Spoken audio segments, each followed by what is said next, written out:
Hello? Hello, hello?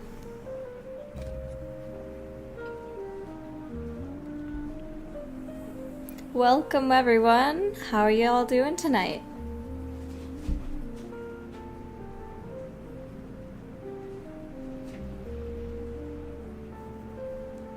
Tonight we are going to be doing some texture painting for Coach Torrera. So it's gonna be another just chill work stream. For those who don't know, we have made our initial goal on the Kickstarter. And right now we're currently looking for our funding for our next stretch goal, which is $50,000. And that stretch goal will help allow us to have full voice acting. So if you're interested in donating to support the project, you can click the link in the description to join our Kickstarter. Hi! Welcome, welcome!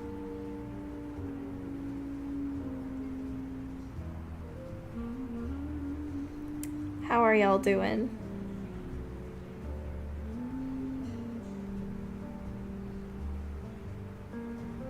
Sorry, I'm posting to Instagram right now so that all my Insta peeps know what's going on. Oh, yeah, Zero, you're right. She will have a Spanish accent.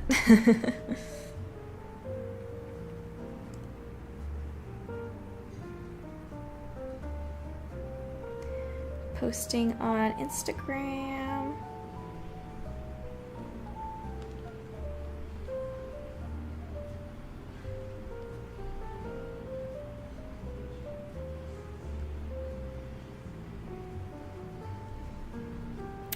She is a cow-based Psyquine. Yep. Oh, you're watching Gravity Falls. Excellent. Celestial Vocalist asks, so are you painting all the details on the model? Basically. Right now I'm just like painting the model in general. You'll see as we go along. So, the last time I was streaming, you guys saw me doing the sculpting for this character. Oh yeah, you are a mod here, that's right.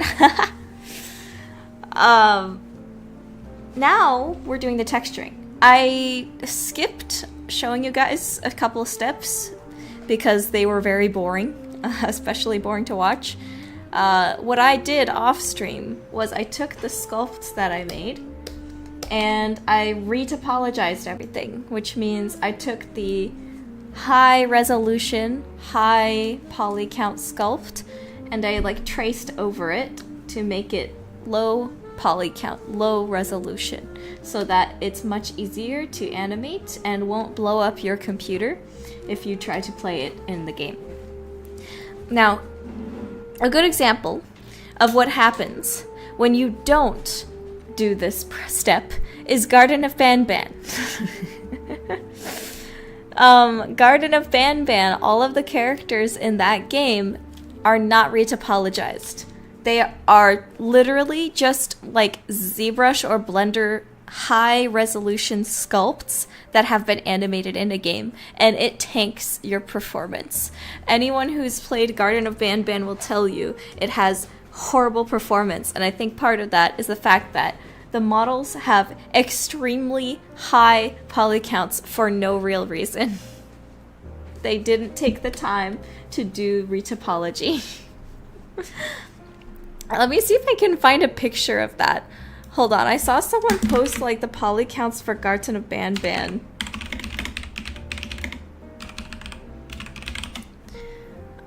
One second. Oh, I found it. Okay.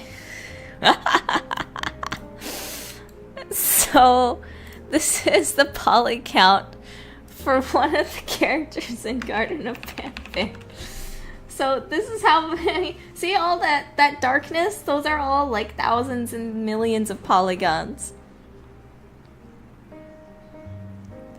Meanwhile, this is how it looks on my character. See all those lines? That's like 1 polygon, 2 polygon, 3 polygon, 4 polygon. And then his is so dark because those are all millions of little ones all together. Male lioness.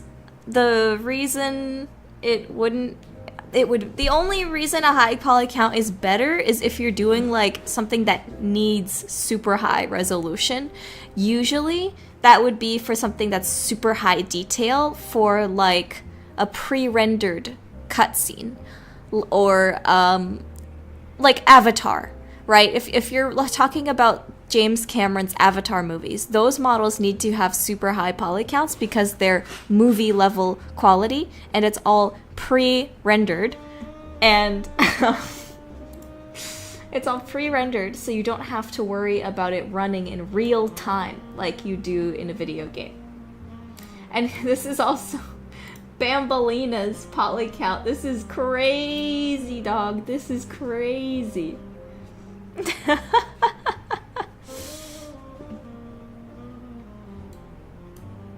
So yeah, it's scary. This is a scary poly count.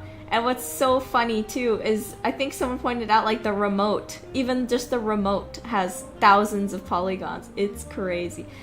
And then you compare that to Bendy and the Ink Machine, which has a super efficient poly count. Like, this is really good. This is a very good poly count. A lot of the details on the characters in Bendy come from the textures. But yeah, this is just really funny to see. Like, Bendy is made by people that obviously know how 3D art works. Anyway, back to that. There's a little bit of education for you on this stuff. Now it's time to paint our character. So one of the things I like to do first with these is make an ambient occlusion bake. And that means I tell the computer, please make a texture map for the basic shadows on the character. So if I make this invisible, you see there's no lighting on the character currently, completely flat colors. And then I tell the computer, textures, calculate occlusion, and this will basically make calculations to put shadows like this, basic shadows, onto my texture. So right now, this is not being lit by the program. It's just has it into the texture itself, the shadows. And on the side here, on the right-hand panel, this is what the textures look like. This is what the texture sheet looks like. Everything is flat. And you can see her face is all flat. She's like a 1x1 Lego piece. And there's her hands all flattened out. Everything's flat, so it's easy for us to export out and paint in 2D. And you see when I paint a big white line here, it shows up on the 2D version as well. Or if I paint the line on the 2D version, it shows up on the 3D version. So depending on what kind of texturing you're doing, maybe you prefer to draw on the 2D and not on the 3D. But most of the time we're probably going to be painting on the 3D version, so we can easily see what it looks like when it's all put together and finished. Anyway, sorry, I hope that makes sense.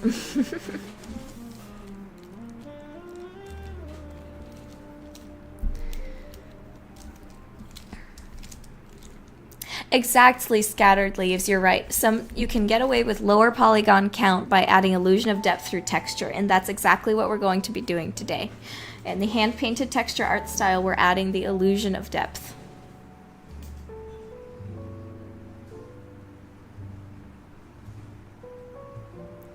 Mariposa and the Galaxy Man is currently on hold while we're trying to build our company and get more funding for it, because it's a project that will have a lot higher of a scope, and we need more funding, more people on our team to make that project. So right now we're building up our company with Noirmore Academy, building up our repertoire and capital, as it were. All right, so the way I'm gonna start is first by freezing stuff, because if I don't freeze parts of this model, then if I'm trying to texture the head, I might accidentally start painting the hair, which we don't want. So I'm gonna start by freezing the hair. So I'll freeze the bangs, freeze this, freeze that, freeze the earrings, and then freeze the eyes. And then inside her mouth, I gotta freeze her teeth. Oh, hold on, where's her teeth? Okay, there we go. Teeth. Teeth. And then her tongue should be in here somewhere.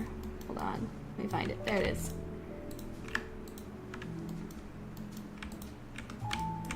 Freeze!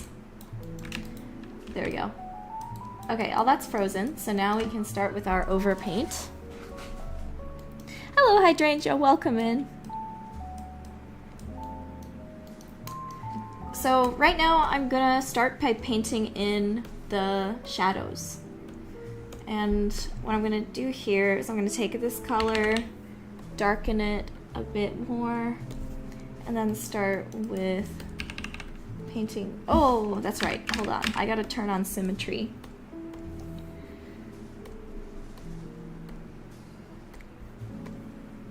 There we go.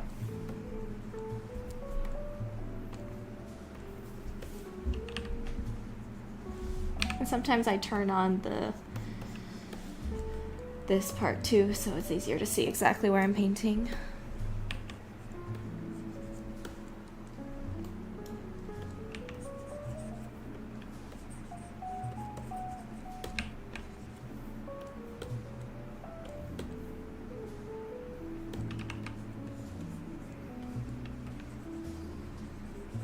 Start painting in underneath the cheekbones. And we're just doing really simple stuff at first. We're gonna be, you know, softening things, lightening things, depending on how they look later on.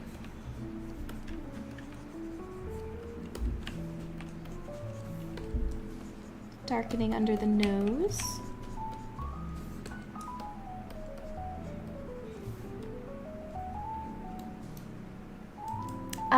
Taylor, I believe Digital Circus uses Maya, but I don't use Maya, I use Blender. It doesn't really matter which software you choose. Both Maya and Blender are excellent. But I kind of had to choose Blender because it's free and I could not afford a Maya license.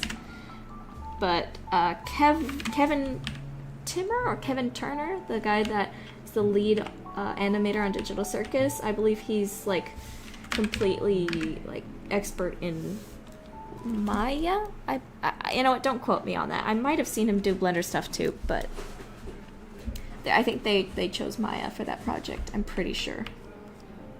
But again, it really doesn't matter unless you're trying to take cost into account, in which case Blender is obviously better. Hence why I switched to Blender. Oh, by the way, the program I'm using right now is called 3D Coat. Technically, Substance Painter is a better texturing program. However, 3D Coat is generally what industry hand-painted artists use most. I don't really know why that is. I think 3D Coat just kind of has better options for easily getting it into Photoshop and adjusting stuff there, and the brushes might be better for hand-painted texture styles. I just remember like a lot of League of Legends artists use 3D Coat, and the mentor from Riot who helped me out, she also uses 3D Coat as well. Speaking of Riot artists, I was actually playing League of Legends the other night, and I found out that I was playing against a Riot artist. When you're playing League of Legends and you go against someone who has the name has the word Riot in their player name, that means that they work at the company. And I saw their name was Riot Hylia, and I was like, oh, that's a Legend of Zelda reference. Wait a second, that sounds familiar. And then after I played that game, I looked it up and I was like, wait a second, I know this guy. He's like the lead, one of the most talented skin concept artists, and he designed like a whole bunch of the most beautiful skins in the game. And I was like, dude, I was playing against him this whole time? That's crazy. That was really funny. It's like, I can't believe I didn't recognize his name because I was following him. He got hired, I think, because he had, he did like a bunch of League of Legends fan skin concepts, and then Riot kind of noticed him, and he was able to get hired by them a while back. But he's super, super talented, has a beautiful art style. Hold on, let me just show you guys what I'm talking about. Let me show you some of his concept art. He's super talented. Let's see, let me get a couple of them up here. I can't believe I didn't remember. I would have like in-game chatted and be like, oh yeah, I know you, I love your work. But I didn't remember until after the game was already over. Here's some of his work. He's really good.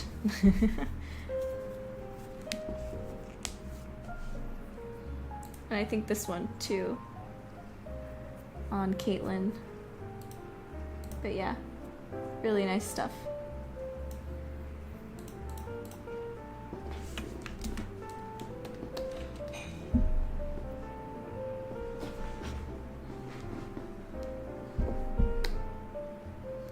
Oh yeah, we're gonna try to get it on PS5. A lot of it depends on money, time, and if PlayStation actually wants to send us a dev kit. So that's why I can't promise it, but we're gonna try. We're gonna try to get it on PS5. But it depends on a lot of factors.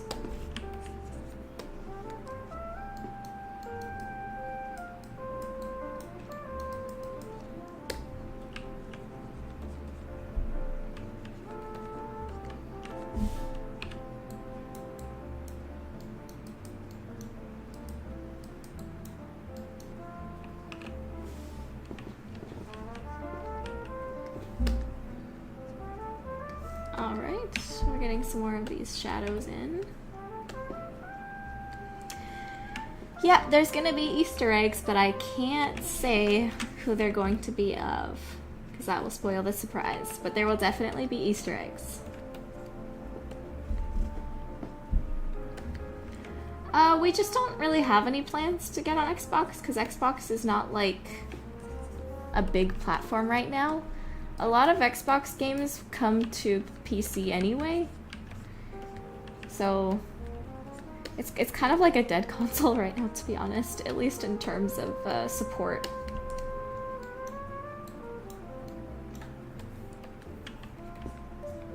Unfortunately, because it's good to have competition, but Xbox been making some really bad decisions as of late. Firing a lot of people and closing down their AA studios. Which really sucks.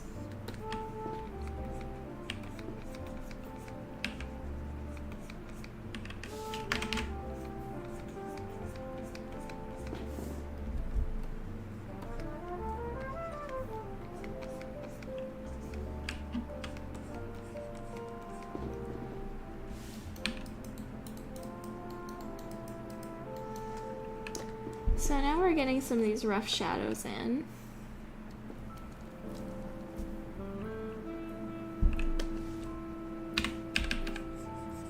Yeah, it's really unfortunate because like Xbox has done some really cool things in the past, but they're just kind of killing themselves off.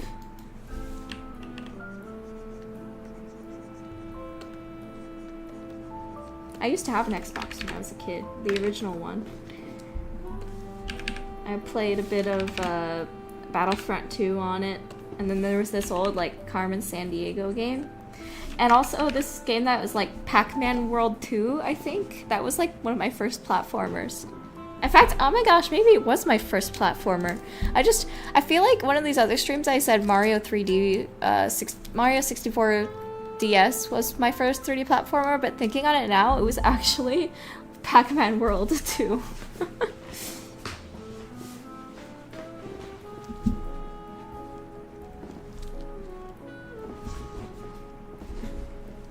I'm afraid I can't answer that this far. I'm afraid I can't answer that yet, Melty Fandom. Potentially. I can't say. Some questions I can't really answer because of potential spoilers or just like it hasn't been constructed yet. So if that's if I say I can't answer that, that's what that means basically.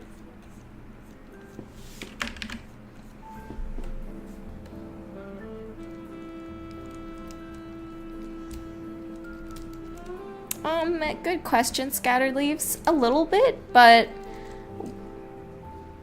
Oh, sorry, I thought you meant something else. One sec. You meant the Worry About series. Yeah, probably. Probably not a large amount, because... like, people understand that the Worry About series is not, like, actually connected to Northburg, but... Some weird parents might be like, ooh, you know.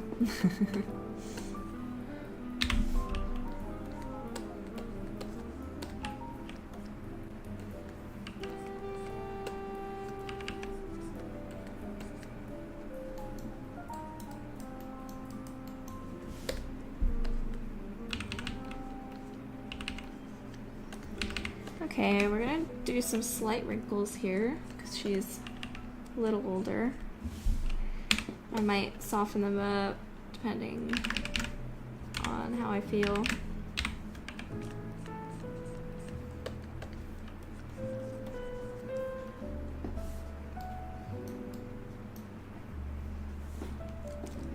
Oh yeah, we wouldn't want to be just like a Game Pass game kind of thing.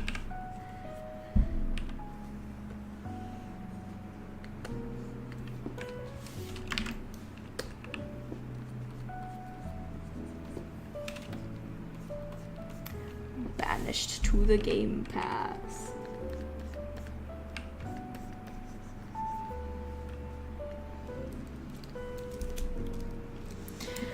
Swirlbeast asked, do Psyquines laugh at humanity's lack of psychic powers? I wouldn't say laugh, more just like baffled. Because to them, resonetics is like a natural part of living and breathing. It's just a natural part of being alive. So to have aliens that don't have resonetics would be very strange to them. Very alien, you could say. The aliens are alien to them.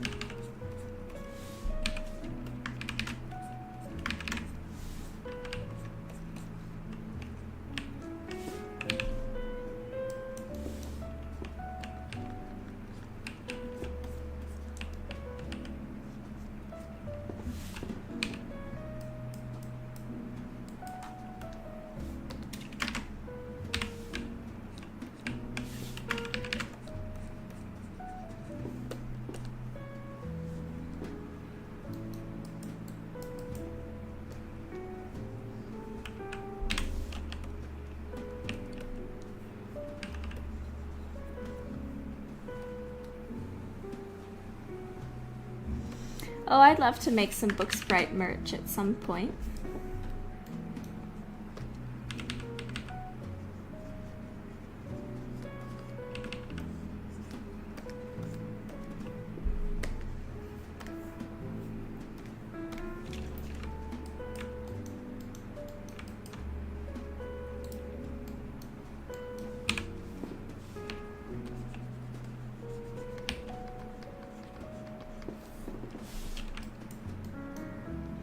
A human could not use a wand. The only reason the wands work is because of They're basically like circuit-like circulatory system.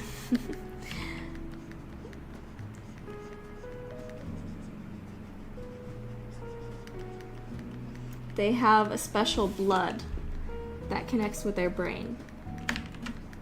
And humanity does not have this. So they would not be, and they also don't have like the connector spots on their fingers. Like Psyquine do.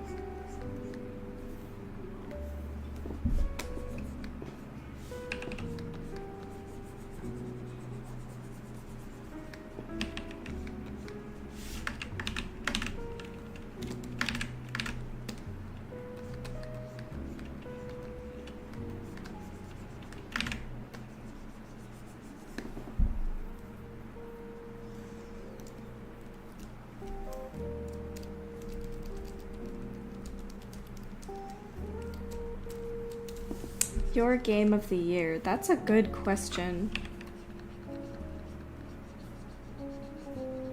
I need to think about what games have been released this year.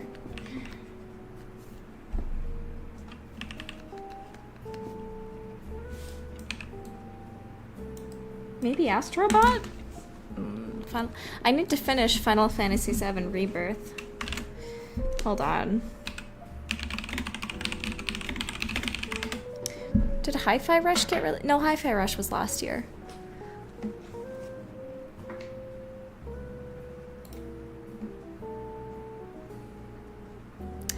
I need to play Metaphor Refantasio.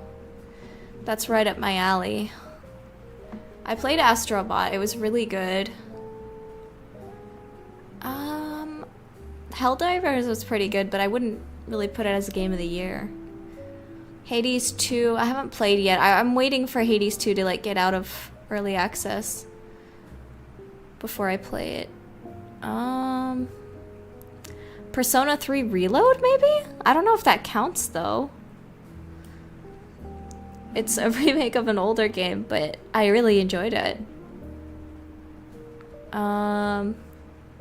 Let's see, what else came out this year? I haven't played Silent Hill 2, but that's also a remake. I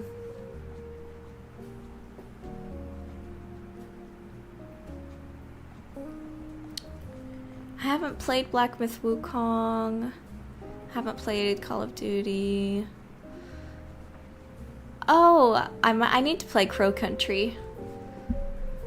I've been playing a lot of older games this year, but I think what the big game that came out that I've played is Final Fantasy VII Rebirth, but I still have to finish it. I think I'm mostly finished with that game.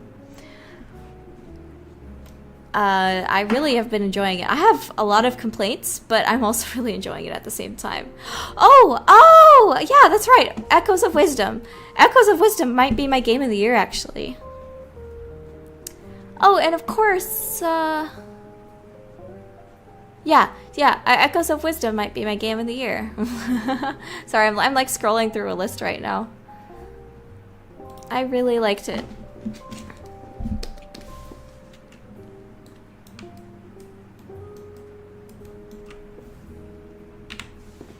Hello, Noah. I'm excited that you're excited to see your name in the credits. But yeah, I need to play Metaphor. But the thing is, I like just finished Persona 3, and that was like a huge, big Atlas RPG, so I'm not quite ready to jump into another one just yet. I'm kind of playing some small adventure games in the meantime. Right now I'm playing through Siberia 3. I've been playing through the Siberia adventure game series.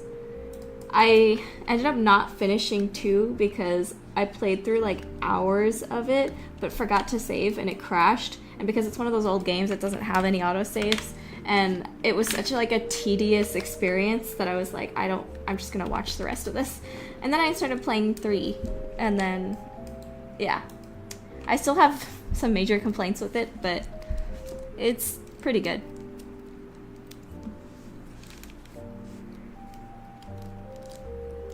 Have you seen Arcane Season 2? Yes, it's fantastic. Obviously, I can't talk too much about it on stream because of spoilers, but it is great so far. I'm really excited to see more. I think they're releasing the next act tomorrow, right?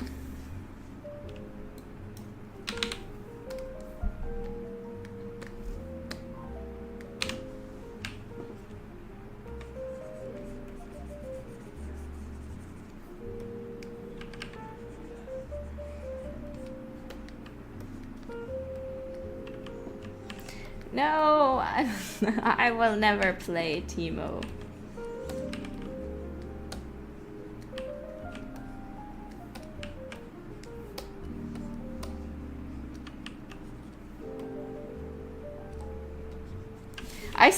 Okay. I still need to play Persona 5 Royale. I played through the original Persona 5, but it was like, it took such a long time. It took me like a year to finish it that I was like, whew, I am burnt out on Persona 5. And then Royale comes out and I'm like, what? I have to play it again? And now I'm still like avoiding spoilers for a game I already played. Which is hilarious. But I have played Persona 4 and I've played Persona 3 Remake since then. So now I'm starting to get in the mood to play Persona 5 again since it's been like 5 years since I played it, so at some point I'll play Royale, but it was admittedly kind of pissing me off a little bit. I was like, I already played through this 100-hour game and now I have to play the same game again just to get this extra content. But I've heard like the extra content is very good and worth it, so, you know, I will at some point. But for now, maybe Refantasio I will check out. But I gotta finish Final Fantasy Rebirth first.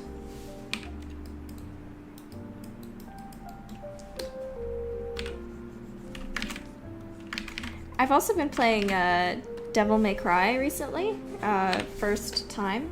I finished the first Devil May Cry, which was super janky, but I could see the appeal. And now I've been playing a bit of DMC3, and it's really fun. Heavily improved off of the first game, that's for sure.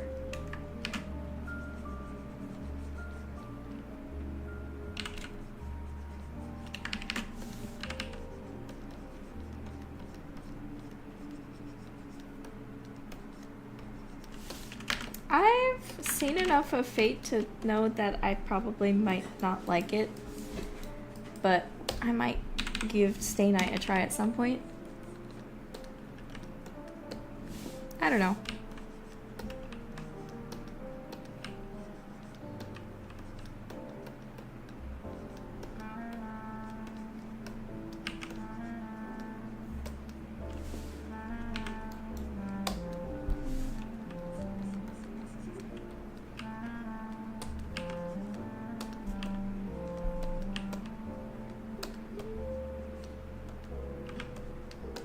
I was told to completely avoid DMC too.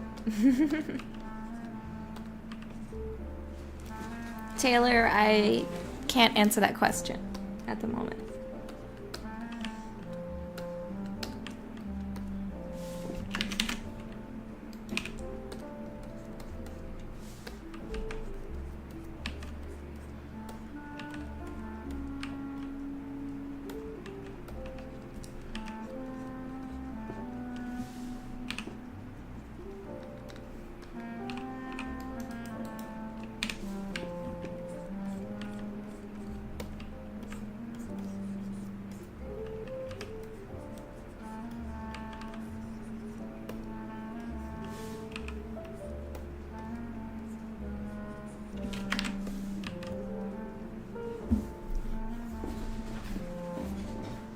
Yeah, that makes sense. It's probably like Star Wars, right? Where some Fate is like really good, but other Fate is just sucky. It like really depends. That makes sense. I remember like the first time I tried to get into it was someone showing me, I think it was a movie. I know there's probably like tons and tons of anime Fate content, so I can't say which one it was. But one of my friends was showing me like a Fate movie, and like the entire start of it was just the most like huge exposition dump I've ever seen in my life, and that turned me off of it so bad. I just remember I was like, I was told this was gonna be like historical figures fighting over the Holy Grail, and then it finally got to that part, and that was pretty cool.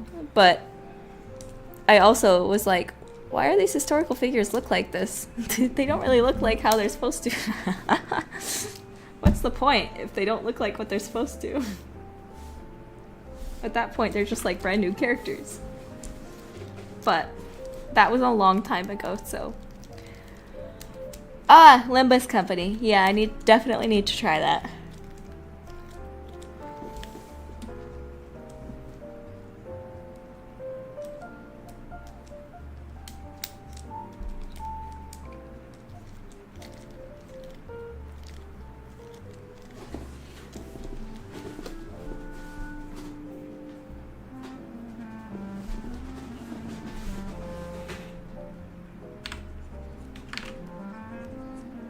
I remember Gilgamesh, the fight scene where he's like summoning a whole bunch of weapons and stuff. I remember that was cool.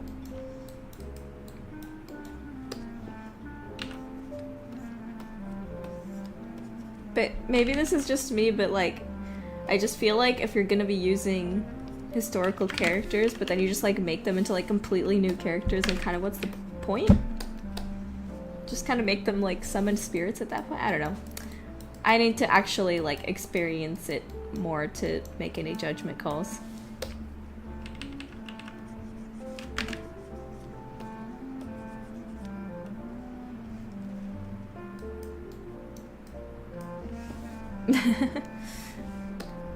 Yeah, stream my gacha rolls. Let's see. Now let's try. I'm gonna darken the nostrils a bit more.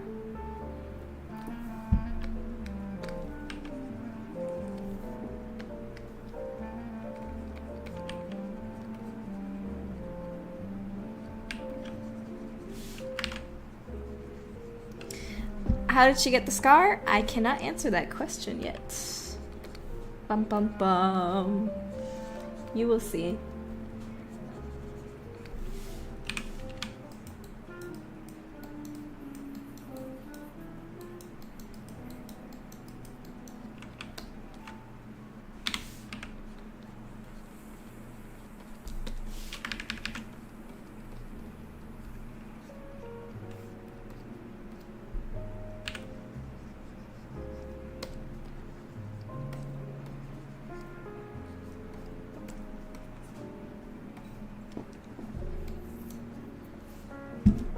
Biggest guilty pleasure? That's a great question because I have a couple answers for this. Number one, Detroit Become Human. Well, maybe not number one, but one of them is definitely Detroit Become Human. It's not well written. It's pretty badly written, but I really enjoy it nonetheless.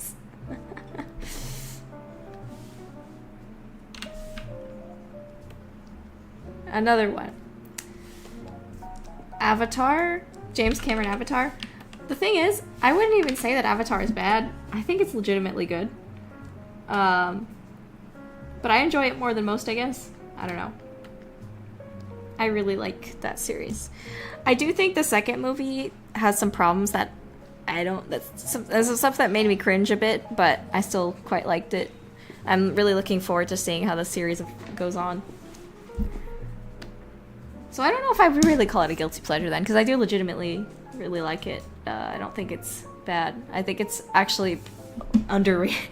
Despite the fact that the first movie is like the top grossing movie, I think Avatar is underrated.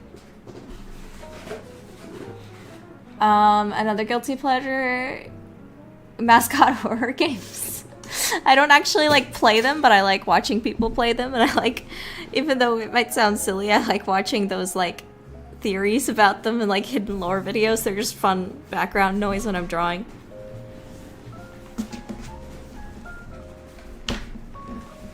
So yeah.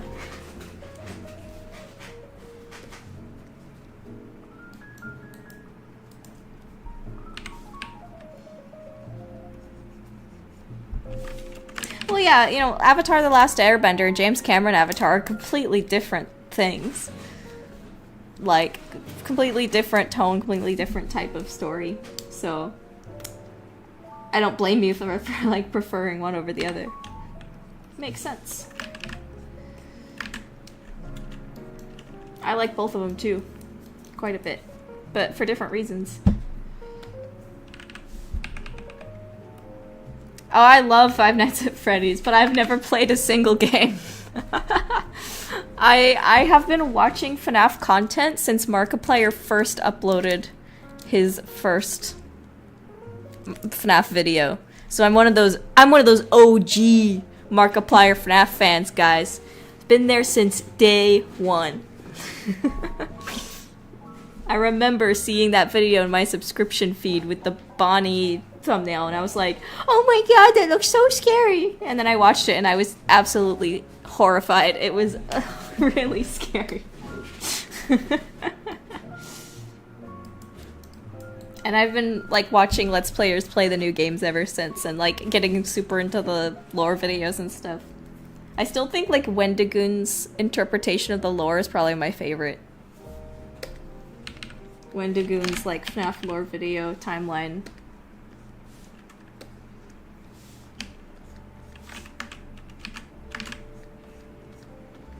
Just like the whole idea of the story of the game is basically about this son trying to heal for and atone for the sins of his father.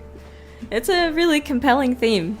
I'm kind of sad that they kind of got rid of that with the movie, but I also think it would have been really, really hard to tell Michael's story in a canon-abiding way in the movie, because Michael already like knows what's going on. So you can't have like the main character of an introductory horror movie already know what's happening, right? Like in a video game, technically the player character can know what's happening, but you can't. So that's what makes it scary. But if Michael in the movie knew what was going on, like his dad's animatronics that he's trying to get bring to rest and all that, then that wouldn't really make for a good horror movie. So I can understand why the movie's canon is different. But it's still a little sad because Michael's story is one of the things that make the FNAF lore so compelling. And what he did to his brother and all of that. And his brother being in Golden Freddy and stuff. It's compelling stuff. But it's also really hard to tell that story outside of the way it was told in lore segments and all of that, I guess. Again, I think Wendigoon did a really good job of kind of telling that story in a more concise way, I guess, to people that aren't familiar with it. But it would be really tough to do in a movie.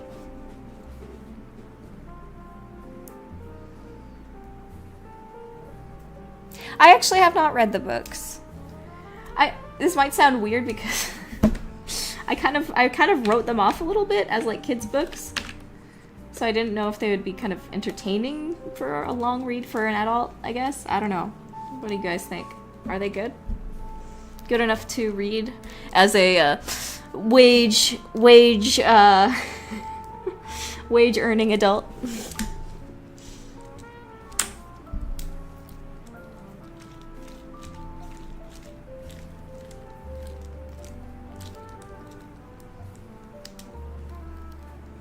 I loved listening to those Scott Cawthon interviews with Dawko. Those were super interesting to me. Obviously, as a game dev, Scott is a big kind of inspiration for me of all of the failures and trials he had to go through before he finally got his big hit. And it's being so ironic that his big hit was based off of one of the most, kind of hard-hitting criticisms he'd gotten. Is crazy. you know, the guy makes good content, the guy's made some not so good content, but he keeps going and keeps going at it, and he seems to be a real neat guy, so Scott's definitely a big inspiration for me.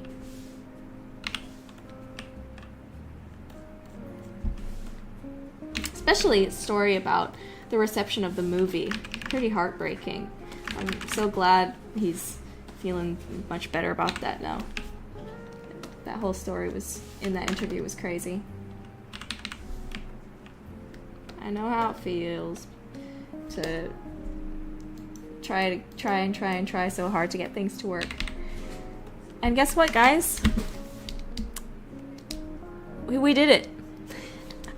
We got our break. The Kickstarter actually succeeded. So, yeah, FNAF World, that whole thing. I think he has mentioned that he wants to like try revisiting it and just like actually make it good. I've heard that his previous RPG, like before he made FNAF, was really interesting. Like really out of the box. The one that stars like those little sci-fi robot characters. But I haven't played it myself, but I've heard that one is just like crazy, and he does all these like super crazy pre-rendered background stuff in that one. What was that called? Like Last Hope? Little Hope? Let me look it up because there was some crazy background art. Why is the first thing when I search Scott Cawthon is Scott Cawthon death? He's not dead. Is it because of, it might be because of that meme. There was like a meme on Discord. there was like a meme on Discord about someone saying like, Scott Cawthon died, guys. And then one guy's like, oh no, I'll spread the word. Or something. And it was just like the weird way they reacted to it that made it a meme. Even the AI assistant, it says, Scott Cawthon is not dead.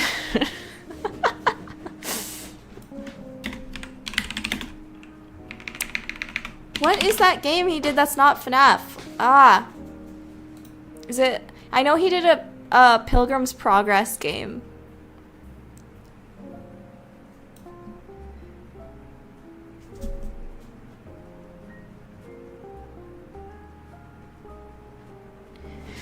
A Cyrex...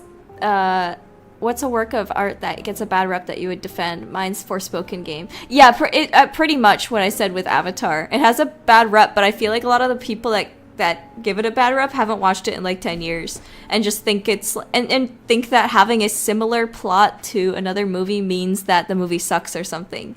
Even though, how many movies are there out there that's like about someone getting kidnapped and you have to rescue them, or about avenging a person's death, you know? It's the same thing. Certain plot lines have similar structures, but that doesn't mean that suddenly it's bad because it's similar to another movie. Avatar has a lot of other themes outside of a guy rejecting his home to save a native tribe, right? Like, there's a lot more to it than just that, especially with now the new movies coming out, and now it kind of evolving into more of a family theme and trying to protect your family type of thing. Anyway, yeah, Avatar. Ah, The Desolate Hope, that's what it's called. So this is one of Scott's previous games before FNAF, and it was also an RPG, and he made these like insane pre-rendered backgrounds for it with all this like effort and art put into it. This is the Pilgrim's Progress game, which again, I wouldn't say it's great artistically, but you can tell that a lot of effort was put into it, and this one to me looks like a very legitimate, really interesting piece of art. Let's see. Desolate Hope. Like, he puts a lot of effort into this art. Apparently it's all made on like his little laptop with Maya, or 3DS Max. But this is some really neat stuff. Obviously it reminds me a lot of old pre-rendered background games, Final Fantasy VII and Nancy Drew and stuff. But yeah, some neat pieces there. Might be worth a try playing it.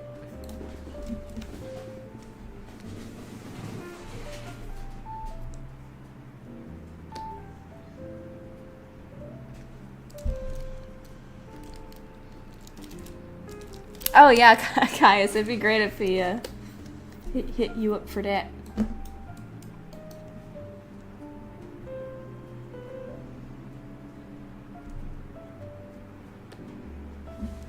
Well, Scott really likes designing robots. I don't. I definitely, I wouldn't say that the detail level really matters in that sense. Who's your favorite animatronic? I feel like I don't like FNAF in that way, I guess.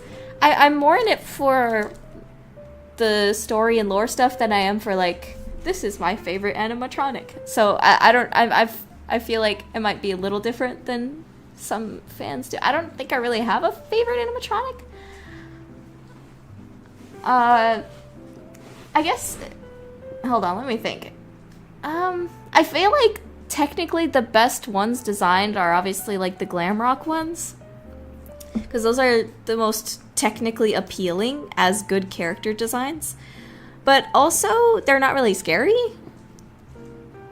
Like, I think the glam rocks technically have the best character designs, but they're also not the most scary. It kind of depends on what purpose.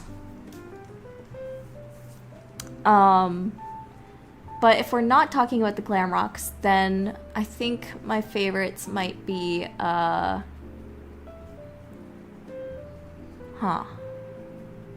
I don't know. I don't really go to Five Nights at Freddy's for, like, my favorite character designs, I guess. I just go more for the story stuff. And watching people react to funny jump scares. I mean, I guess, you know, the classic designs of, you know, the classic... Maybe Foxy? I don't know. I think Foxy may be out of the sort of Scott designs. He feels the most like... He and Freddy, I guess, feel the most, like, realistic as mascot characters.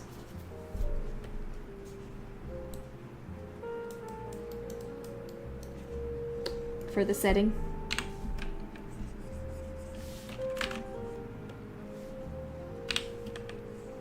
I feel like the toy animatronics almost go a little...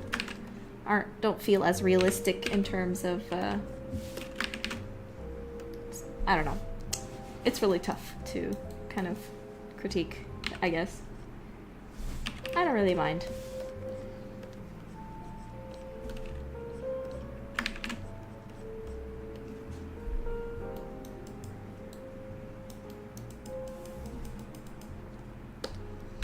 Speaking of, like, mascot horror games, have you guys heard about that, Finding Freddy, I think it was? They did that is a really cool idea. If you guys haven't heard of this game, it's basically... Is it... No, it's not Finding Freddy, is it? 'Cause it's... What is it? Finding... what was it? Finding... Blah. Finding... I think it...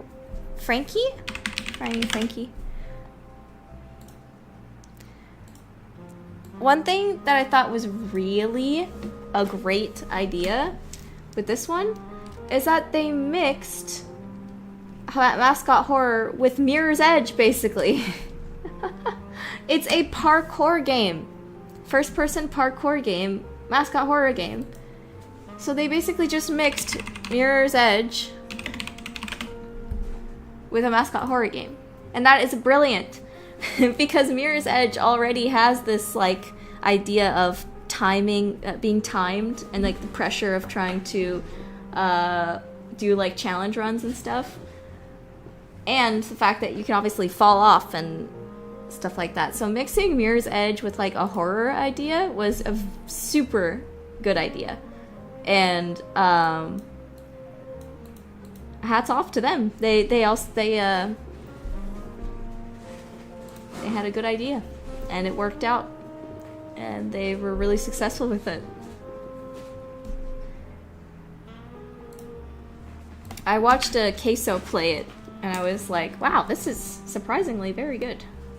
One of those kind of revamped, what should I say, Renaissance mascot horror games. A new generation of good ones. And it seems like Poppy Playtime has kind of redeemed itself too. Again, I don't actually play these, I just watch people play them. A little bit silly, but I don't really have time to play like all the mascots. I'm just not super into actually playing horror games. The only horror games I play are Resident Evil.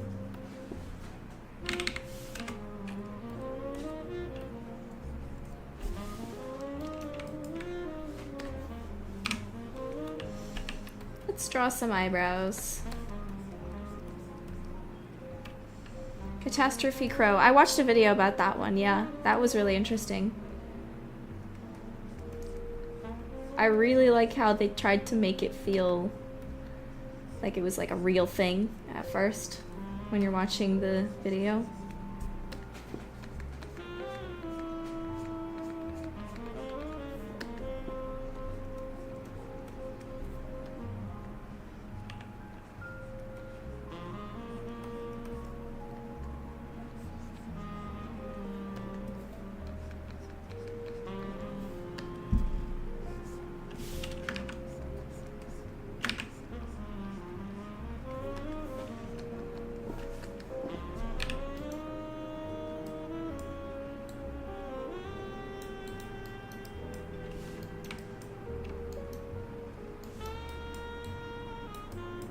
Let's draw some eyelashes on her now. I'm gonna use a tool that basically just colors in the polygons.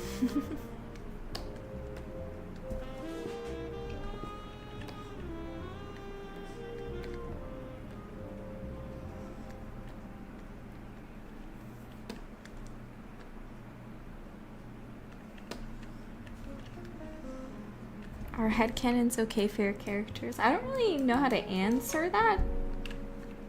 Because, like, headcanons are just kind of something that you personally think, so I can't really, like, police them. Sure, I guess. Just because you have the headcanon doesn't mean it will be canon, but, like, you're allowed to think about the characters. Like, I'm sorry, I don't really know quite how to answer it, but, like, yeah.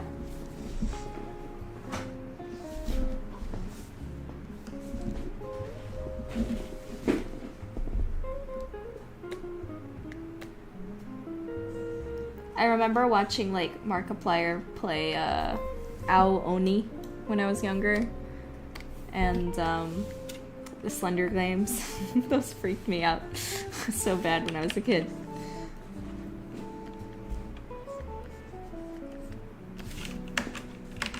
Because I had not been exposed to like any like horror content when I was younger,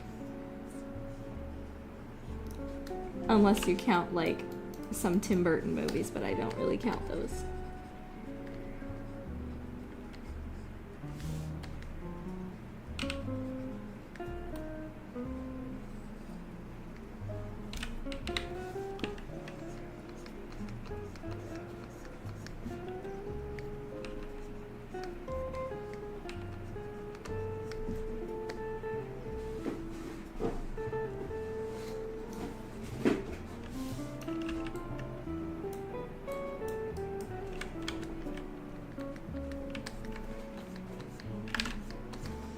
Claude Mello asks, what's something you generally don't want to see in regards to people interacting with their characters and story?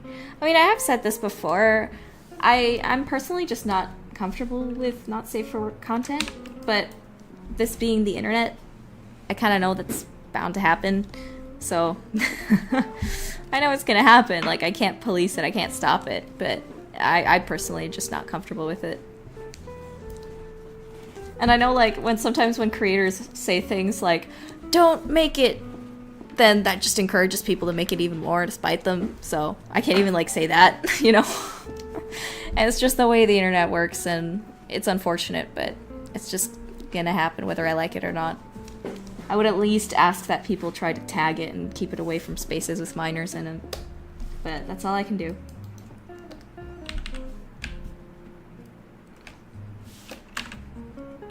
People are gonna do what they want to do.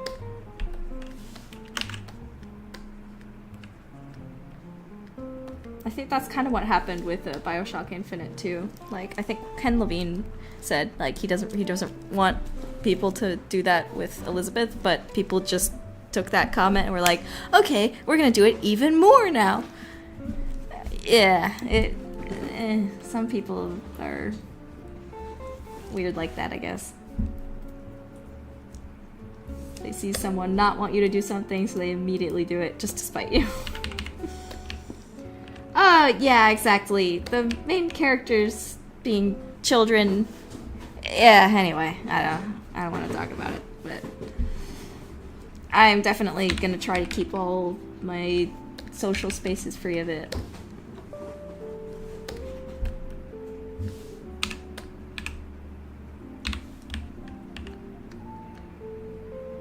People can be cruel.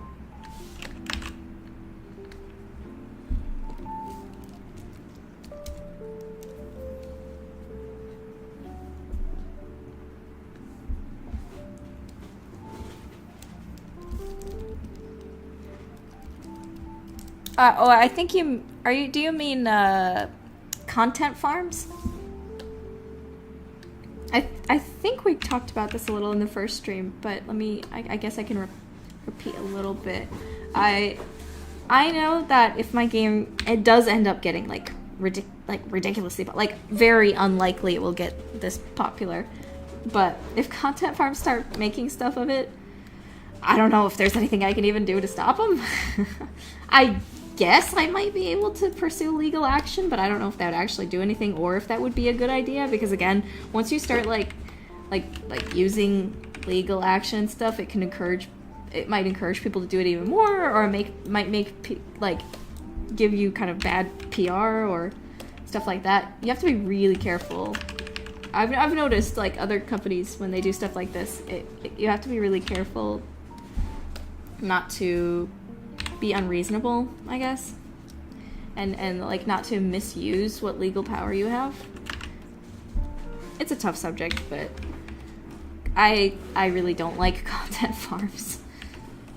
But the thing is, even if content farms were made of my characters, like, I don't know if that really does affect me, because people would still be coming to me first for my characters and my content. People don't, like, go to other content farm channels for Amazing Digital Circus content primarily. They primarily are still going to Glitch to watch that stuff, right? Glitch is the one that's still getting all the big views and all the big merch sales and stuff. So they're still winning, really. Even though people are stealing their characters, you know, stealing their work, they are still the ones coming out on top. And that is encouraging to see. There isn't, like, another YouTube channel that's, like, overtaking them in Digital Circus content. If that was the case, that would be a huge concern.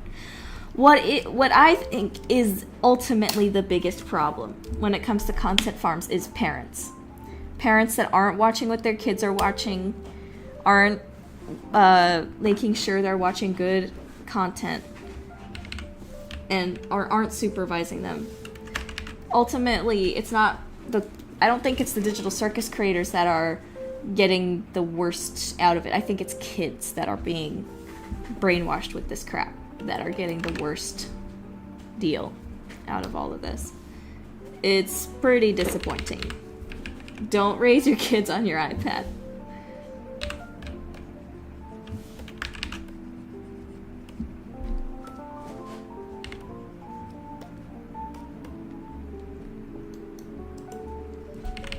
But even with the content wars, like I said, Digital Circus creators are the actual ones that are coming out on top.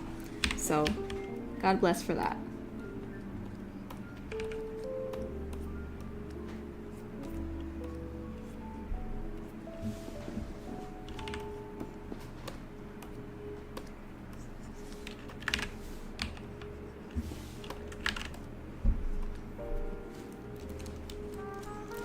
Oh, speaking of horror games, Aggressive Taco says, not sure if this was asked yet, but have you played the new game Mouthwashing? If so, what did you think of it?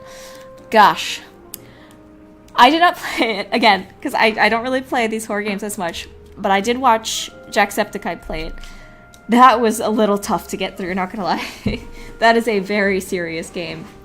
Incredibly well done. But man, it definitely deals with some heavy topics. Very well-made game and fantastically told story.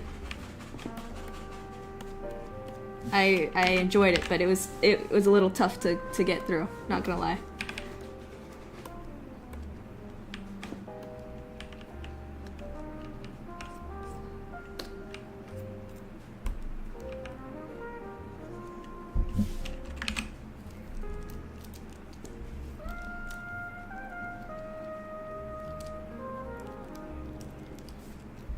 Morgan says I can't go through another Pomni rut. Well, that's the thing, guys.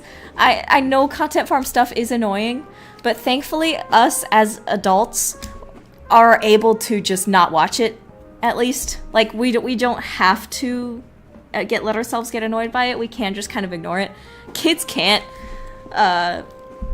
So again, that's why I feel the most sorry for them. Like, they can't tell the difference between legitimate and content farm content, and their parents obviously aren't caring either, so they're the ones that are the victims of this situation, really. We can at least have the adult capacity and ability to not click on something. I try not to let any of that stuff actually ruin anything for me. For me, I try not to let Digital Circus be ruined by content farms. I just only consume the content that I want to consume. It's tough that it happens, but I don't have to care, I guess.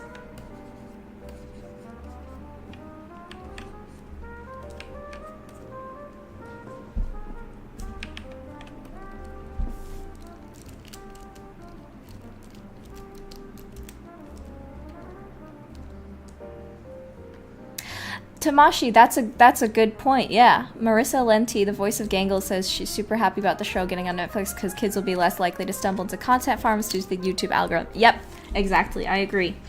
That is a good thing. Like, if a kid is only like on like Netflix Kids or something, and their parents don't let them onto YouTube Kids, then they can still watch Digital Circus, but in somewhat like safer format on Netflix instead of whatever YouTube Kids decides to recommend to them. I wasn't allowed to watch YouTube without parent permission until I was like a teenager, which I think was obviously a good decision. YouTube was also YouTube didn't really have content farms though when I was a kid. The stuff that I liked to watch on YouTube was those Lego stop motion videos and stop motion battles and stuff. Those were like formative kind of things. And I ended up making my own little Lego stop motion videos too. I think one of them is still up on my channel. Just like way back at the start. But that was like my start in animation, you know? This stuff is good for kids to do. Make creative things. Start building up your creative bone in your body. That's why it's good to let them watch certain things, like to help them get creative. There are a lot of very good kids shows out there that help with creativity growth.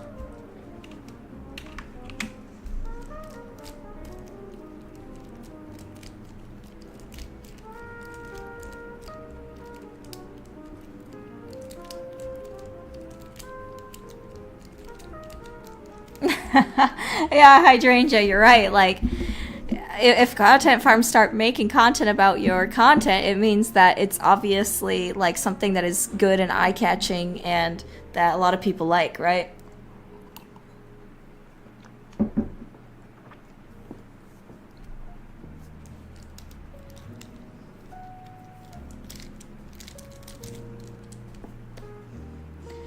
And we don't have sites like Club Penguin for kids either.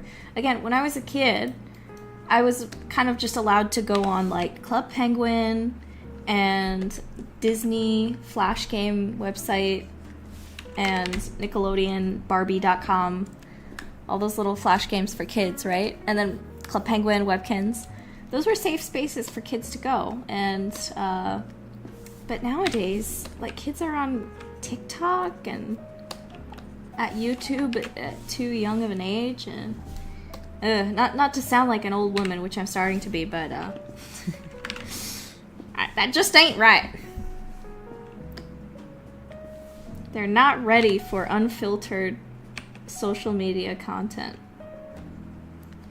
I'm not ready for some stuff that randomly pops in my feed sometimes, and I'm like, ew, why are you showing me this?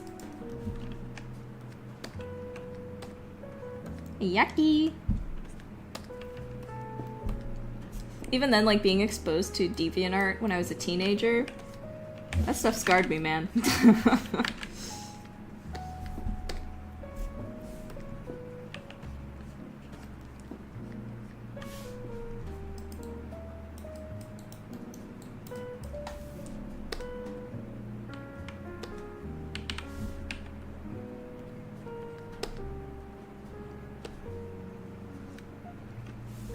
Oh, Kaya says he got his start on YouTube making machinmas for KOTOR 1 and 2. Yeah.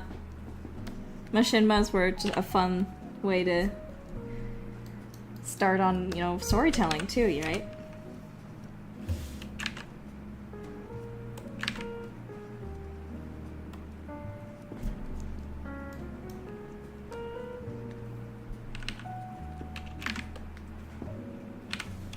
Well, but this kind of stuff is why I'm making something like Noirmore Academy. I want this game to be something that, a kid can play and really enjoy, and it's not gonna, like, expose them to, like, weird stuff or anything like that. It's something that's, sure, it'll have, like, death mentioned and some mysterious and creepy things, but it's nothing, like, that I would say is dangerous for a kid. It's something safe. Kind of like Goosebumps, Like, nothing in Goosebumps was, like, dangerous or bad for a forming brain.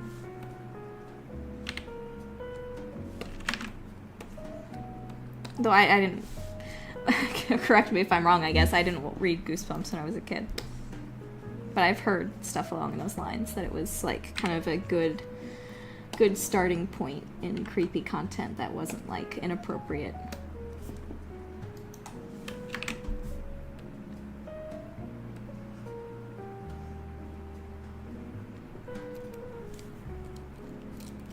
Yeah, exactly, Hydrangea. The lack of stuff like Club Penguin is not good. And Roblox has ended up being super dangerous, which is really unfortunate, because Roblox is, like, on one hand, an excellent way for kids to express their creativity and learn a whole bunch of stuff about making games and working together with other kids to create cool projects together. But on the other hand, wherever kids are congregating, disgusting creeps will also try to go. And unfortunately, Roblox has had its fair share of that, and it's really awful. Just awful.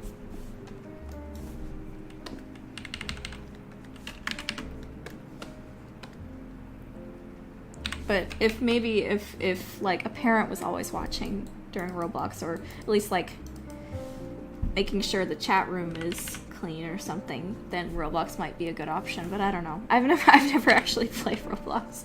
Just, like, watched some videos about it. I've attempted to play Dress to Impress, though. That looks fun. I've watched Queso play a bit of that.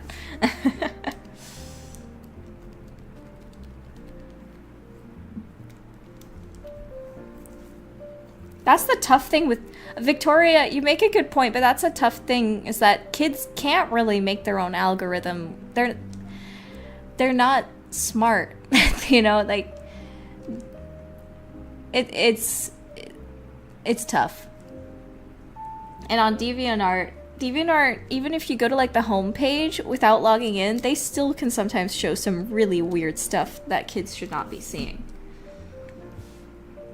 It's tough. DeviantArt's become kind of a cesspit, and that's why I'm not really using it anymore. It's kind of in the name, though, isn't it? Like, I'll post there once in a while, but I do not even try to look for art on there anymore, because it's, like, so much untagged stuff that I don't want to see. I'm just not into it.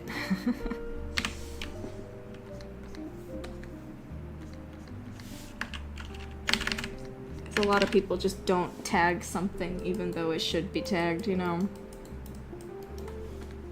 Anyway.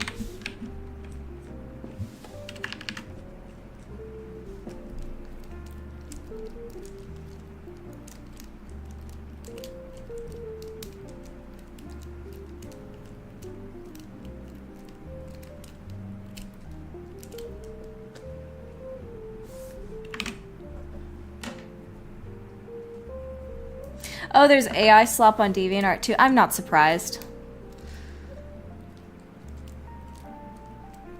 Caius, that's good. I'm glad. I'm glad. Ugh. AI slop.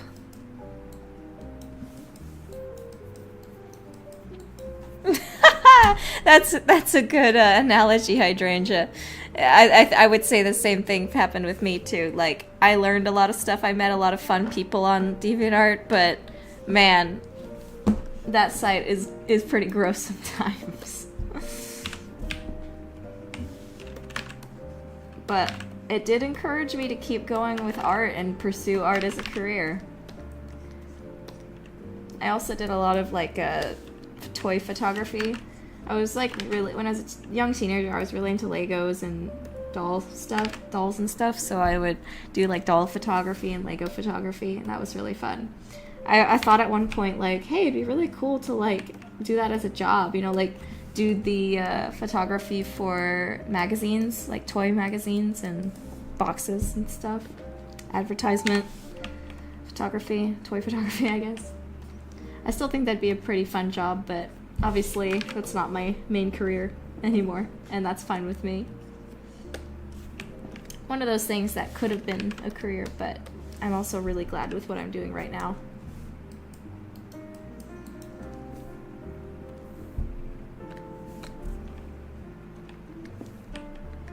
But it might be fun to pick up as a hobby again. In the future when I actually have time.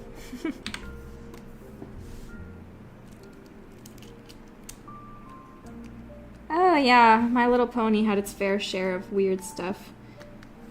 That's the thing that kind of sucks though, is that I wouldn't even say that it's bad to have My Little Pony creepypasta. Some of it was fun, right? But the problem is that My Little Pony is such a kid's property that it was really easy for kids to find that content, and it like really freaked them out. Some of people got like actually scarred by some of it, which really sucks. But like, for example, that an animation that many of you guys might know if you used to be in the fandom is that Smile Pinkie Pie animation where she like gorily kills Fluttershy and everybody, and there's like a huge fight scene, and it's just a bunch of like gore, and it is very well animated. So for an adult, that animation is just funny, right? It's funny watching her like kill the characters and stuff in that way. But because it's labeled as My Little Pony on YouTube, a site that is very easy for kids to, like, a kid is just gonna look up like Pinkie Pie Smile My Little Pony, and she'll see that, and that kind of animation can really screw up like a kid depending on how old they are. Like, it can really freak them out. I've heard testimonials from a lot of people who when they were kids they saw that animation and it like really freaked them out. So it's just one of those things about unrestricted internet access, or like kids watching things that an adult made for another adult, like that Smile animation. it's tough. And it was especially tough with, yeah, stuff like the brony fandom, where bronies were making things for other bronies, but because MLP is a kid's property, and a lot of parents are like, oh yeah, my kid is looking up My Little Pony things, that should be okay for her to look up. But there was so much bad stuff made about My Little Pony that a lot of people ended up getting kind of scarred. Like, legitimately scarred by some of the stuff they saw in that fandom when they were too young. It's pretty sad.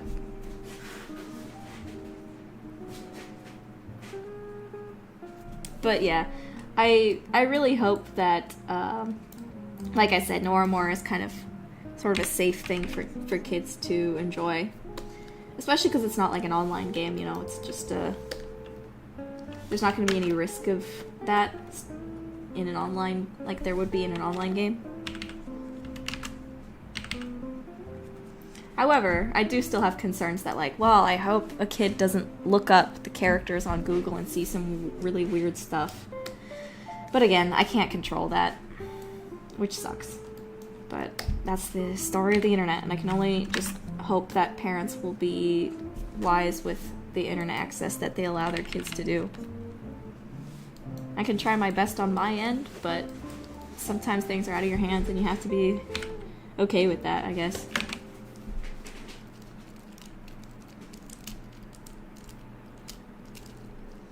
But a lot of things times too is that some parents are legitimately just like ignorant, like they literally just do not know about this stuff. I almost wonder if it's just a good idea to like start some kind of like education programs for what kind of stuff kids can find on the internet, even if they're looking up things that parents think are safe to look up, like again, like My Little Pony. I feel like there just might have to be some kind of wide-reaching education program or something about the harmful effects so that parents are more prepared for this stuff.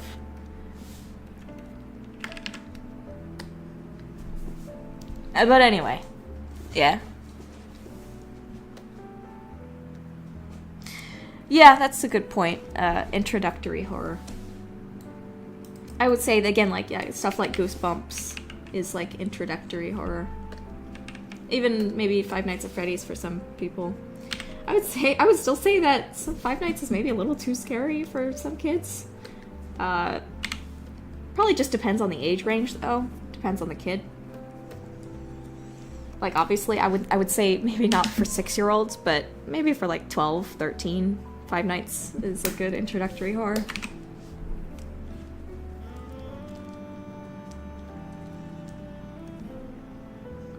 It's probably going to depend a lot on the kid. And obviously, horror is different from other types of, you know, weird content, right?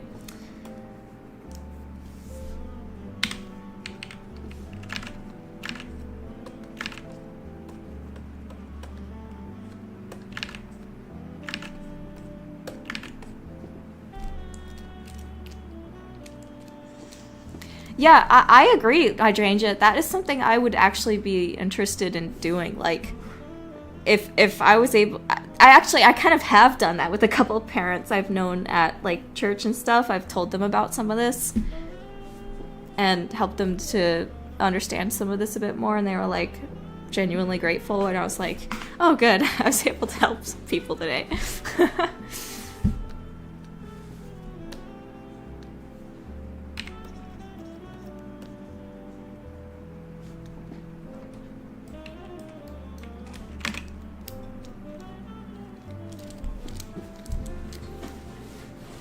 Yeah, Courage the Cowardly Dog, I would also classify as, like, introductory horror, I suppose. Even though that really freaks some kids out. And I don't even think it's necessarily a bad thing for a kid to be, like, scared. I think fear is, like, a natural emotion, and some, like, good, like, introductory horror, I guess, or somewhat scary stuff can be healthy for a kid to, like, learn how to deal with fear, I suppose. You know? There's layers to these things. some stuff is appropriate for kids, some stuff is not. Some kids are old enough to deal with certain things, others are not.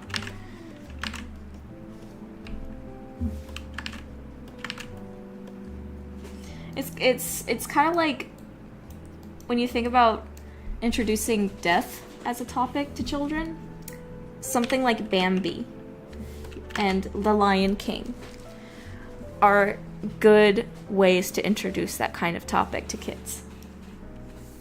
They're very sad, the kids might cry, you know, but it's like a healthy way to introduce that emotion and introduce exploring those kind of feelings and emotions. While something like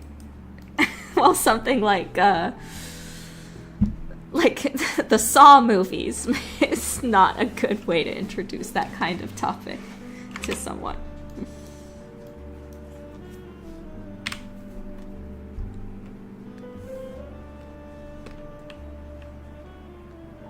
Of course, it depends on the kid, yeah. But there's some general safety stuff you want to be careful with. But anyway, yeah. That's maybe enough on that topic. But it's something I'm definitely concerned about, I guess.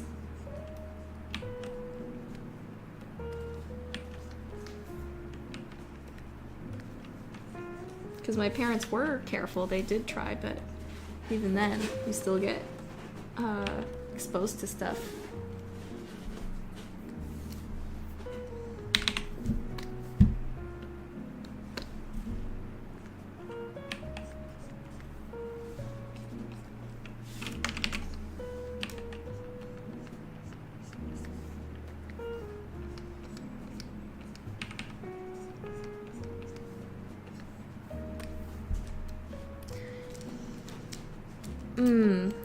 Good question. Victoria asks, what's your favorite part of character creation? Like from concept to final model?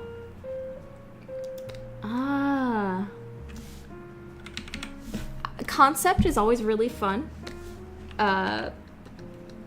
Because it can be difficult, of course, because you're trying to pull these ideas out of thin air. So that's the most difficult part of it.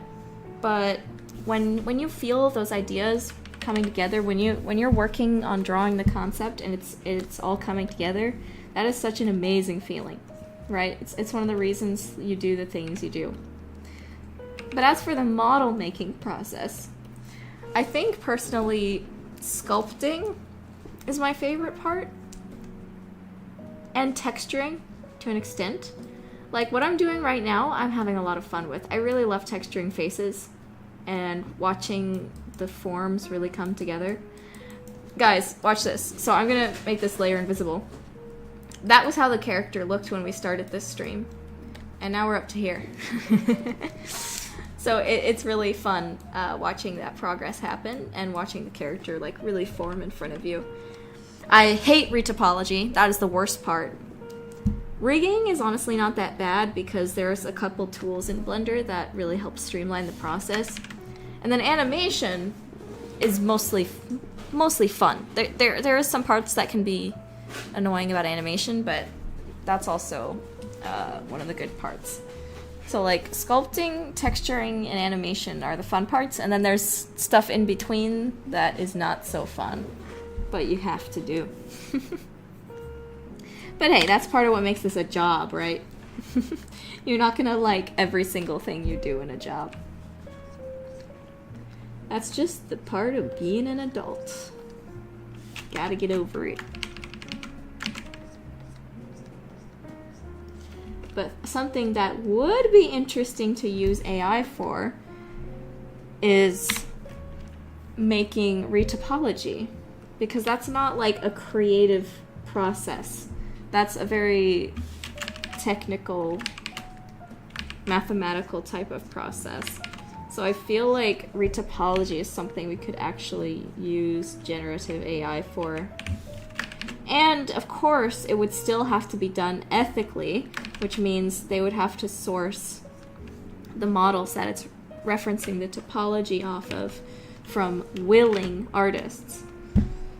But as for making the actual sculpt and painting the texture, I never want to use AI for that.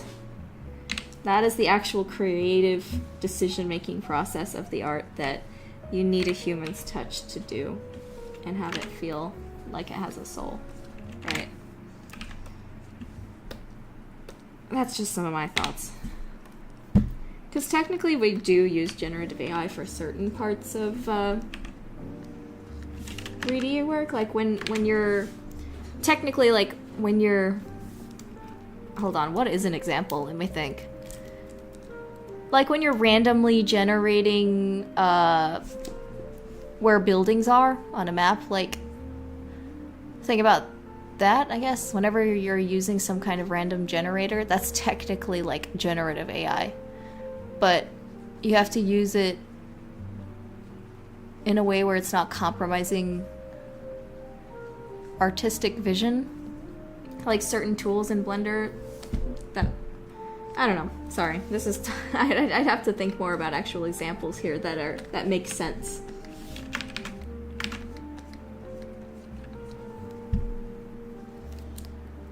I mean, I agree with you, Taylor, but the thing is, we have technically been using tools that technically are generative, but we haven't been calling it AI. This whole, like, craze of calling it AI is, like, not even accurate. It's not intelligence. It's generative tools that are based off of, like, a backlog of... Yes! Sorry, Caius put this into better words. Procedural generation in games is technically a simpler form of AI, and that's about the way it's used. Exactly, yeah. Procedural generation type of stuff.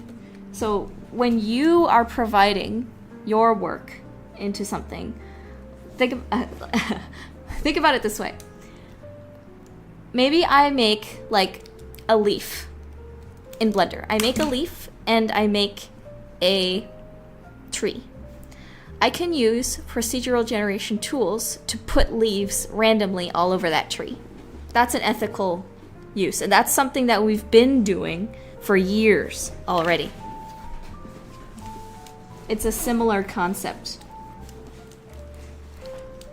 But the way that people are trying to use generation tools right now is stupid and unethical. And it's replacing the entire point of the creative process.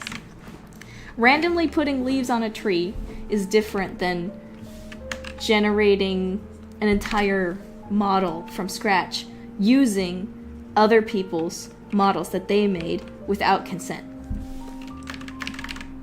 If that makes sense.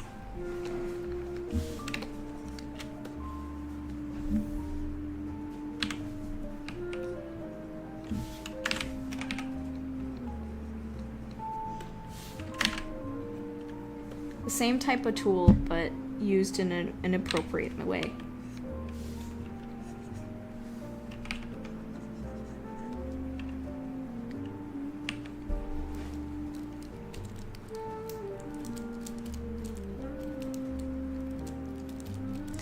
Oh, that's a great question. Cyrax asked, having gone through dealing with both 2D and 3D art, have you found yourself developing a preference for one kind of style? I've found myself leaning towards 3D more and more. Maybe because it's a little hard for me to wrap my head around certain stuff in 2D. Like, when it comes to some stuff like perspective and drawing, it's just really kind of hard for me to do in 2D. But as soon as I start, like, concepting environment art and stuff in Blender, then suddenly it's really easy for me to understand more. I really want to get better at 2D drawing, and that's something I really need to work on, but I feel like my 3D art is a lot more professional looking than my 2D art right now. Which is a little depressing, because I've obviously worked a lot harder on my 2D art, a lot more on my 2D art over these past few years, but I can at least confidently say that without 2D skills, I would not have been able to get as good as I am, as fast as I have in 3D.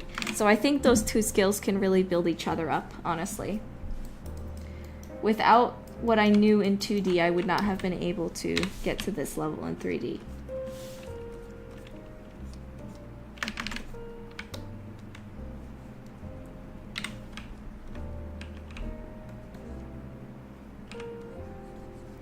Like, this picture right here I drew, I don't think is perfect. I think there's probably still some anatomy issues with it, but it's at least good enough for me to base my 3D design off of, I guess. But I still have some major problems with anatomy, and that's been one of my biggest problems as a 2D artist. But in 3D, it's easier for me to notice when something is off because I can just like rotate around. When you look at stuff at a different angle, it's kind of easier for you to understand what is wrong, if that makes sense. You have to look at something from a different perspective, and that can be difficult in 2D sometimes. Sometimes people will like flip the canvas in 2D to help them get a different perspective on it or see it with new eyes to figure out if something looks uncanny. But yeah, I still think that something I want to work on is just continue to grind on drawing to anatomy and getting better at anatomy in both 3D and 2D. Because that's one of the biggest hurdles for an artist to face. And once you really get over that anatomy hurdle, that's when you're in professional town, baby.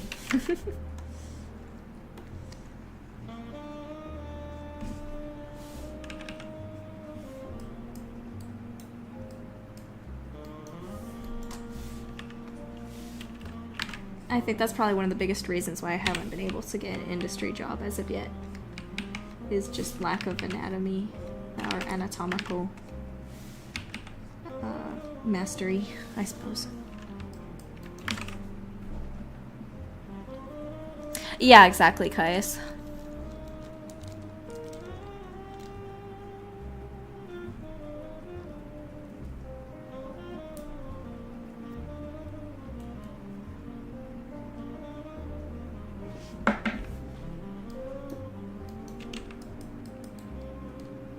Well, it's a good thing my game is stylized then.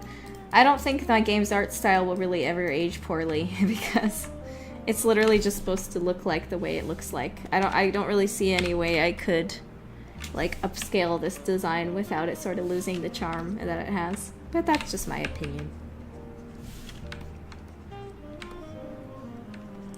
I mean, technically, I guess you could upscale it to something more like Arcane's level of poly count and hand-painted detail, but even then, Arcane, while it is hand-painted, it's still kind of a different art style from what mine is. Mine is more like Monster High mixed with League of Legends, I guess. I don't know.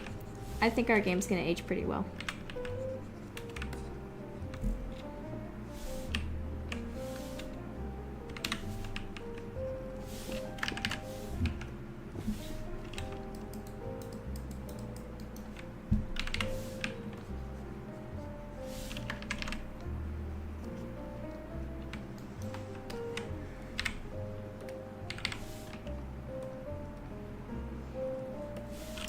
Yes, I have Masked Sentai.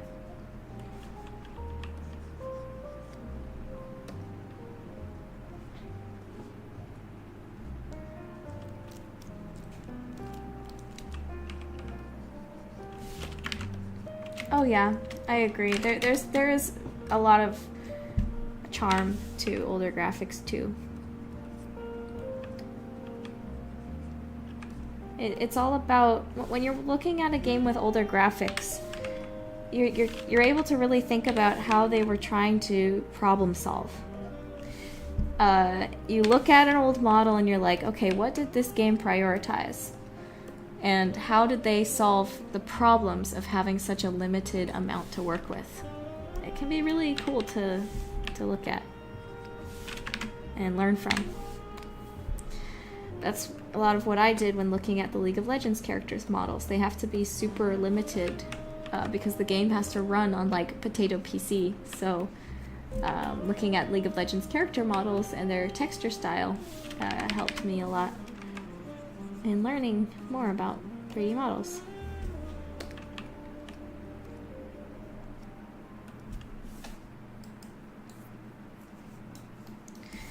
Face is not done, but I'm gonna move on for now just because I'm a little bored.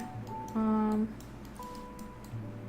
think next I'm gonna take a look at the hands because I kind of texture the hands the same way each time. So it's pretty easy. Oh, hold on. Maybe I'll do the eyes a little bit. Because right now she does not have pupils and it's a little creepy.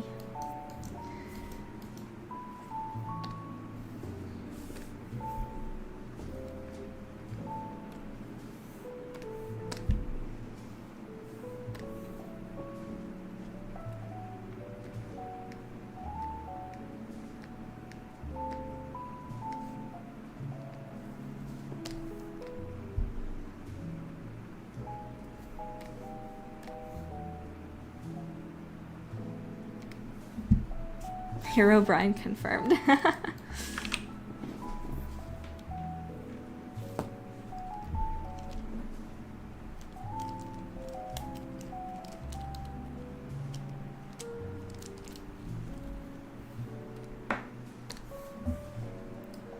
Don't worry guys, it won't be this scary for long. Floating eyeballs.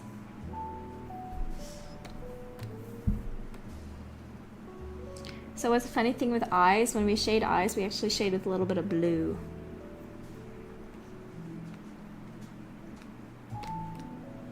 Ah, maybe that's too much. Hold on. Oh, wait. Huh? What happened here? Why is it? Oh, I see. There we go, that's why. Maybe a little more desaturated. There we go.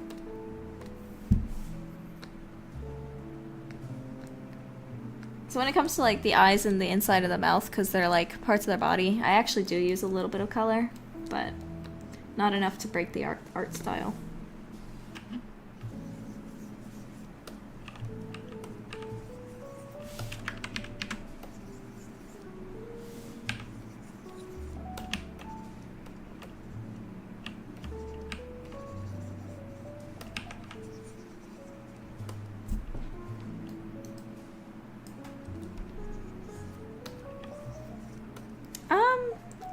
I would answer that as Cyrax.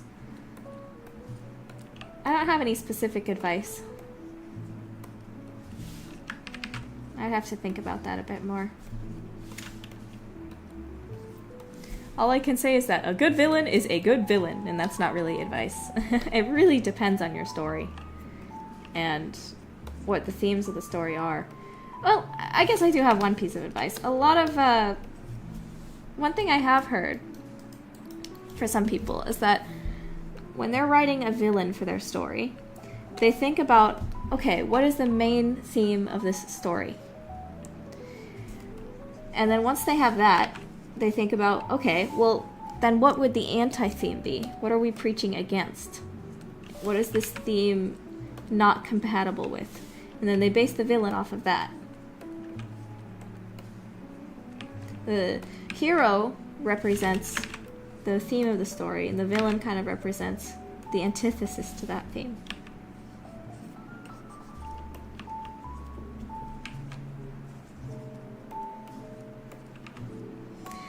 I guess a really simple example could be, of course, Star Wars. Luke Skywalker represents freedom. He represents heroism, goodness. Darth Vader is the main villain. Oh, if you don't count Palpatine, I suppose. Darth Vader is the main villain. He represents fascism, anti-freedom. You know, he represents evil, darkness. It's pretty simple, but it really works.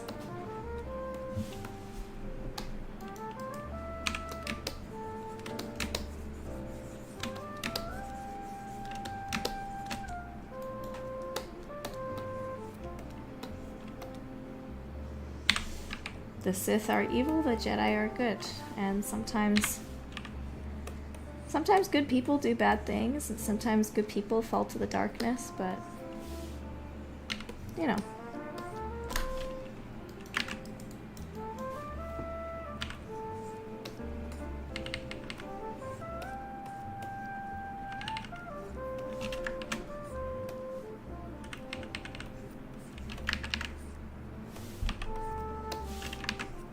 Star Wars has very, at least the originals, and some new stuff, but mostly the originals.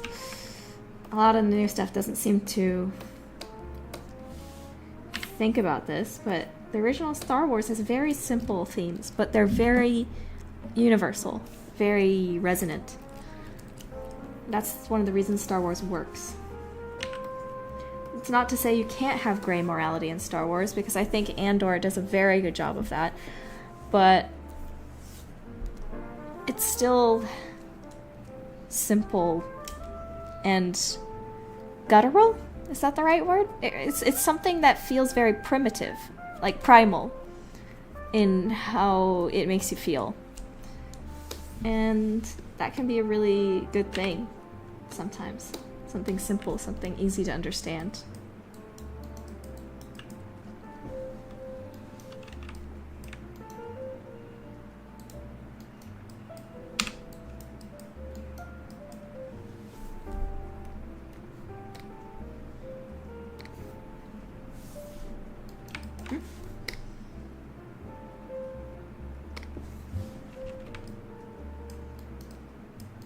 Well, yeah, Lion King is another example of a simple story that is very well told and very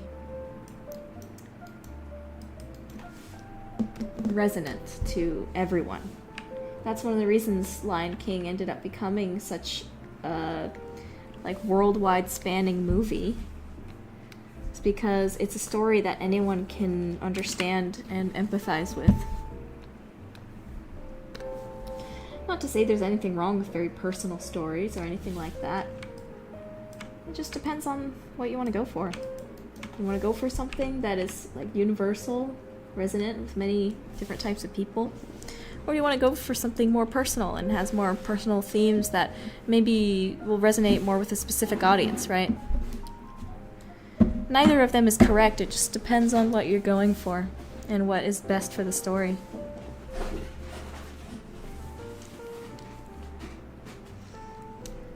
And I think something that some current Star Wars creators don't really understand is that Star Wars is a very general and simple story.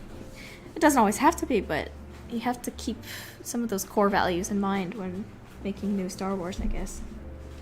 That's something that I think is one of the reasons why I feel like one of the best new Star Wars things is Jedi Fallen Order. It really feels like classic Star Wars to me.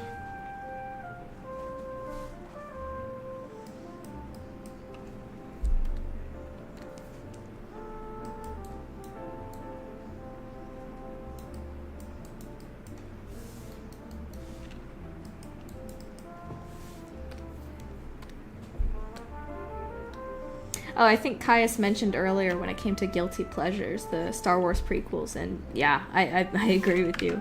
I don't really like watching them, but I love the ideas of them. I love the story of the prequels. I hate the execution so much, but I love the story. I love the ideas. I love the world building of them. I like everything about them except the execution. I like the actors too. It's just they were unfortunately just not directed well. Like there were so many good choices for those prequels, man. It still hurts thinking about the execution, but so many good ideas. So many good ideas. Oh, The Last Jedi. I don't think I can even talk about it. I don't really have much to say. I liked it when it first came out, because I thought it was building to something more. But then the one that it built to destroyed what was in The Last Jedi, so it's like it all just felt so pointless. And ultimately that's the tragedy of the sequels. Pointless. But looking back, I am at first I was not mad about what they did to Luke in The Last Jedi, but now looking back I am. Now I'm sad. I think too, just like Hollywood in general has had this weird streak of like trying to demoralize the original heroes for franchises, Like what, the new Indiana Jones? I didn't even watch it because I heard he was like depressed and divorced again, and I was like, are you kidding me? He got his, even though like the Alien, the Crystal Skull movie wasn't great, at least Indiana Jones as a character got his happy ending, right? And then the new movie's like, nope, actually he's divorced and depressed and his son is dead. And it's like, what? I just, over the years, I've just gotten sick of like taking classic heroes and being like, actually, they're depressed and had a bad ending. They didn't have a happy ending. Not that there's anything wrong with someone being depressed. Like that's not like wrong as a character trait, but it gets depressing when like it's over and over all of these classic heroes being like, actually, they didn't have a bad end. They didn't have a good ending. So over time, I've started to grow very sour to the whole Luke Skywalker being a deranged old man thing, and I yearn for the old canon where he was married with Mara, and there was some interesting stories with their kids and stuff. I yearn for the olden days.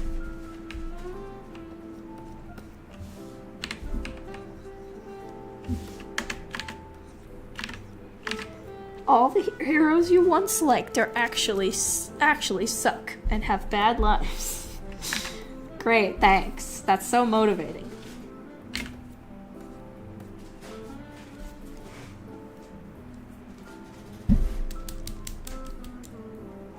Yeah, probably.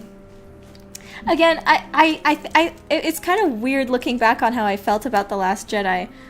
Like, I liked it when it came out. I didn't understand why people hated it. Now I kind of do. When I realized that, like, oh, it wasn't building to anything. Then when you look at The Last Jedi, like, in solitude as its own piece, it just doesn't work. And you feel like it wasted your time. I also just didn't care for the Rose plotline either. It felt so random, and again, did not build to anything. Finn deserved better. Finn should have been out there training with Rey with Luke. And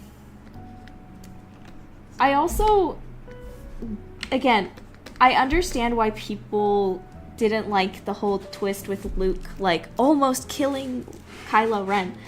But for me, the way I interpreted that scene was that Luke got, like, completely overwhelmed with horrible visions of the future about Kylo, and then, like, instinctively turned on his lightsaber. I don't think he was actually about to murder Kylo Ren. I think he just got overwhelmed, had, like, a jerk reaction, and then that like, made Kylo turn against him. So I do feel like there were some uncharitable interpretations of The Last Jedi, but I do understand why people don't like it. I don't like it anymore. I don't even want to watch it.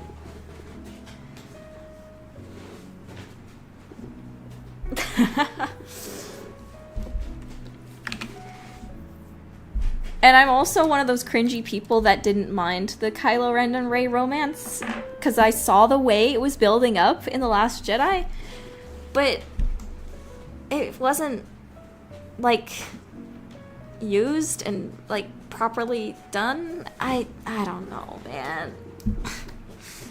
It sucks to think about all of the missed potential. It sucks. Yeah, that is true, Caius. That is true. Like, it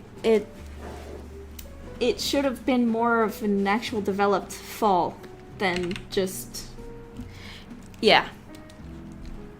It's one of those things where it's like, yes, I get why people like it, but I also think there was some uncharitable interpretations of it. Like, why would Luke kill Kylo? He wasn't gonna kill Kylo. It was a misunderstanding. But also, yeah, they should have built up to that more too. Anyway.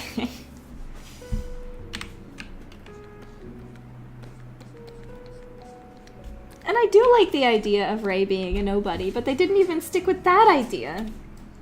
Nor do I think that idea was properly built up either. I feel like we should have seen Rey have more of an obsession with wanting to know who her parents are before we get to this idea that they were nobodies. Or just some kind of... Like, I feel like one of the only reasons that her parents being nobodies was shocking is because that's what the audience expected the opposite. Why is that? Like, why is it shocking to Rey that her parents are nobodies? Why? Was she expecting anything different? Or is that just a shock because the audience was expecting her to be related to someone? I'm sorry, I'm ranting. There's nothing wrong with that idea. I don't think everybody in the Star Wars universe needs to be connected with each other. That's a little strange. The whole idea of the Force is that it can manifest in anyone, right? But, I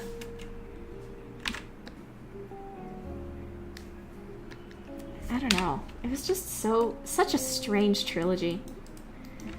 I still like the first movie, though. I do genuinely like The Force Awakens. But again, it is funny how the same thing with Han Solo happened to Indiana Jones, where it's like, oh, he's actually divorced and depressed now. It just, why? Why are all of them like that?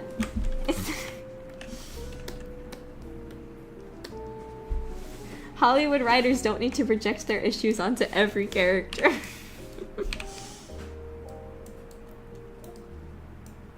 And again, there's nothing even really wrong with a story about a hero failing and having a life that doesn't end in a happy end. It just sucks when it's like every character. Because there's morality or interesting stories to be told with that sort of dynamic.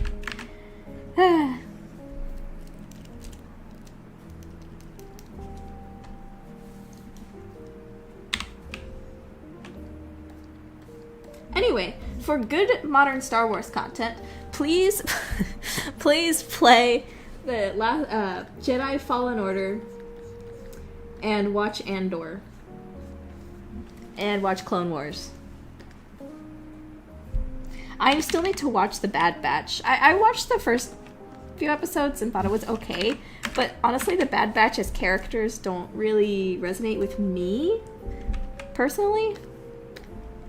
They kind of feel like stereotype team, like stereotype military team characters, like the strong, heavy guy, the leader, the mean guy, the smart guy, you know? That's what they felt like to me.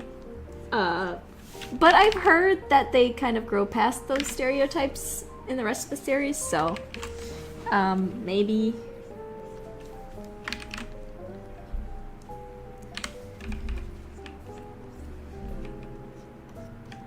Maybe the show gets better? I don't know. Have you guys seen it? What do you think?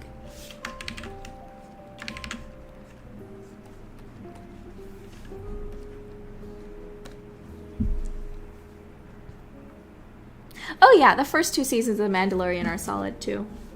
There is a couple problems I have with season 2 and 1, but it still's like solid Star Wars. It's solid television.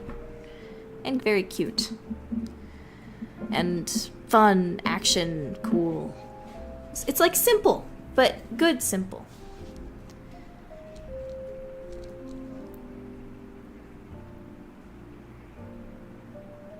Yeah, exactly, Caius. Like I said, like it doesn't really... Like, you could have had something to do with the nobody theme, but it doesn't make sense because Rey was never really obsessed with her parentage in the first place, in the first movie. It was more just like they were trying to surprise fans than actually tell a story. Like, what they could have just done instead was just never mention her parents again. Like, if we want to have that whole theme of Rey coming from nothing, you just never really mention her parents again. Just have her and Finn, again, I think Finn should have also been a Jedi, grow together in the Force. Learn the secrets and the histories of the Jedi that they missed out on.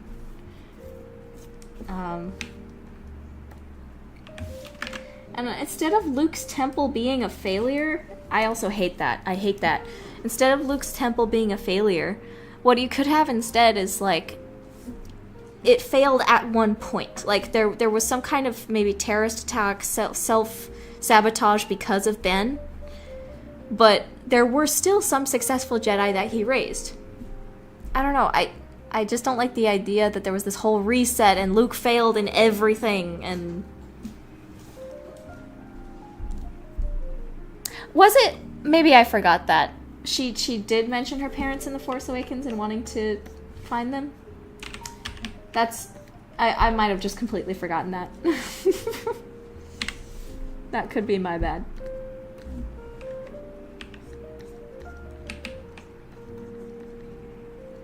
It's been a while since I've seen it.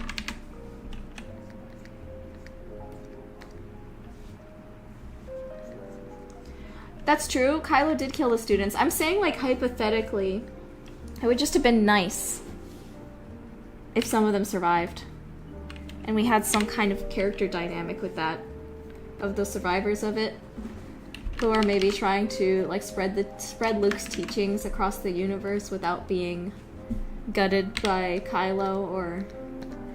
I guess, like, post-Order 66. I think it just sucks that all the students died.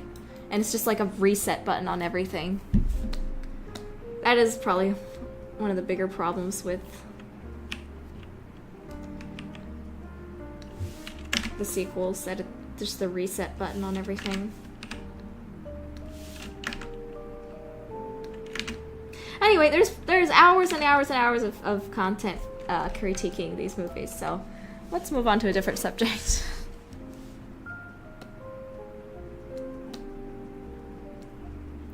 I must not turn into a long man.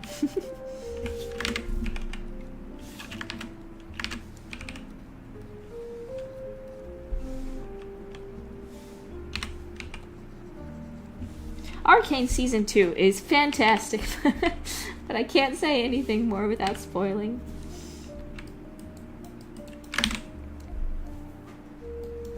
Oh, that's a good question. Victoria asked, do you have a favorite and least favorite model you've ever made? Yes. Hold on.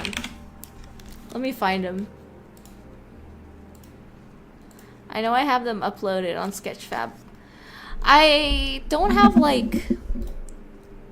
Obviously, you know, models I made when I was still learning how to do 3D aren't the best. But in particular, one that I really don't like is the original Mariposa model. One second. Let me find it.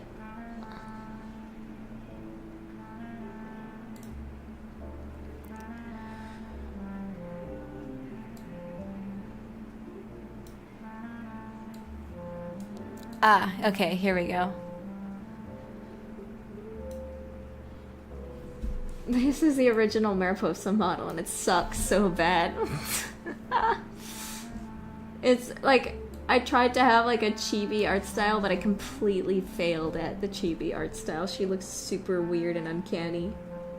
And the proportions are all whack too. Like, she's got this like thick body, but like really, really tiny limbs. It just doesn't work style-wise. Oh yeah, you do not need to know anything about League of Legends to watch Arcane. Seriously, just do it. It's great. They introduce all the context you need to know. But yeah, like, all the way I drew her hair is so it looks like raggedy and strange, and anyway. But maybe one of my favorite models I've made might be the Bard, but I still want to adjust the Bard. I want to make some changes to him. And I really like Miss Keen.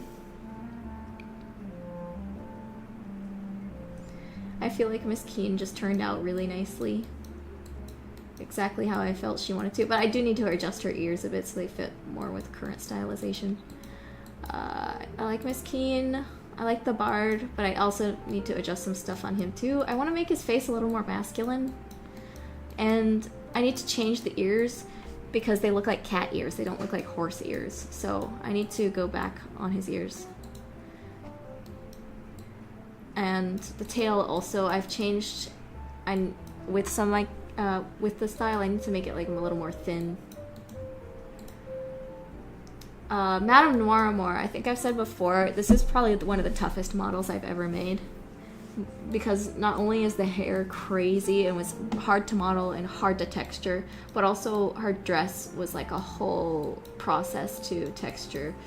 And that was like a whole thing. She was extremely difficult to retopologize, but I think it's worth it because she's ended up being like one of my favorite models.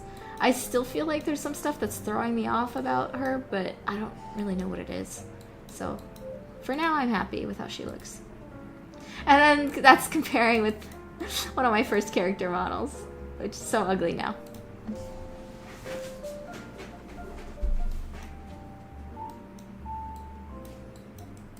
But thankfully with Coach Torrera, she's going to be pretty easy to texture. She's got simple pants, simple shirt. The hardest thing will probably be her hair.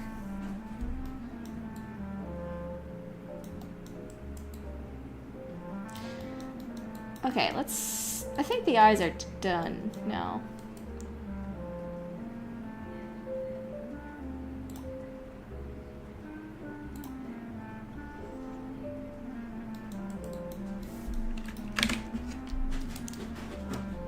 Oh, thank you, Victoria.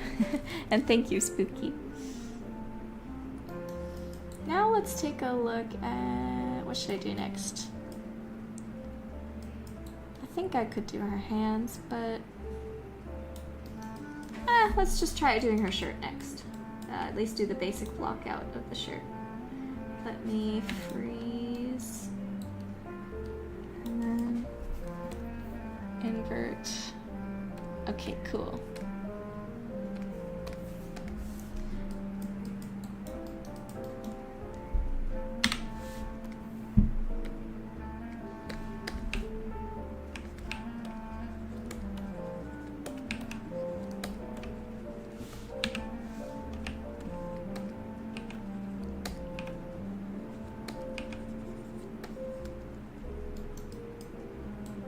Thank you.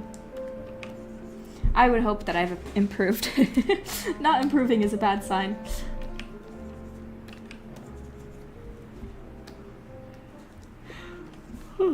I think I'm good. Oh man, it's almost 10. I'm probably gonna stop soon.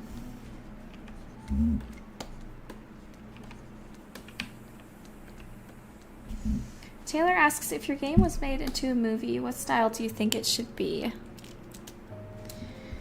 2D, 3D, or stop motion?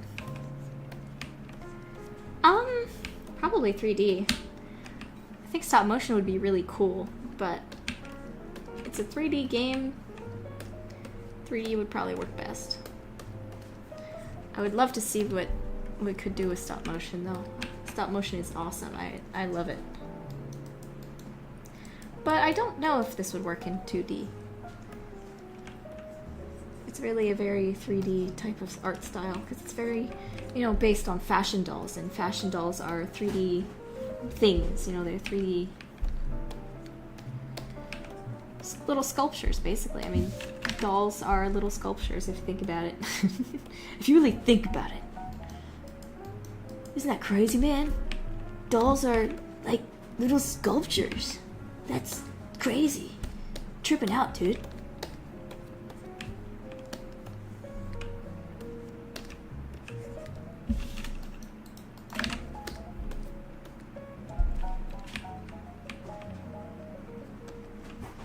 No, it's not bendy.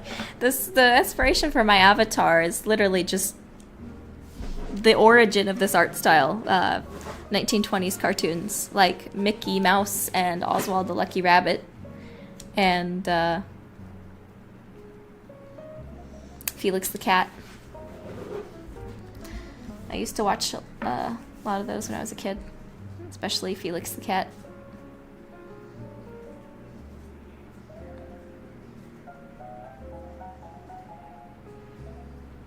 Oh yeah, Kais. Kai says, I love to make a game with photograph dioramas for backgrounds, like Fantasian. Yeah, totally. I think there's another game that does that too. I think it's called like Lumos or something to do with light. It's a little adventure game with physical backgrounds. I did watch Twisted Tales of Felix. I still remember the theme song of that. It was like, Twisted Tales of Felix, Twisted Tales of Felix the cat. Something like that. I watched that a long time ago.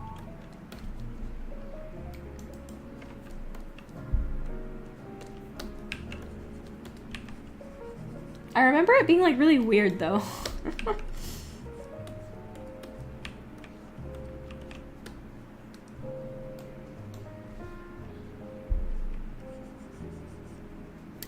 Joanna, I don't think I can answer that question just yet. Might be addressed in game.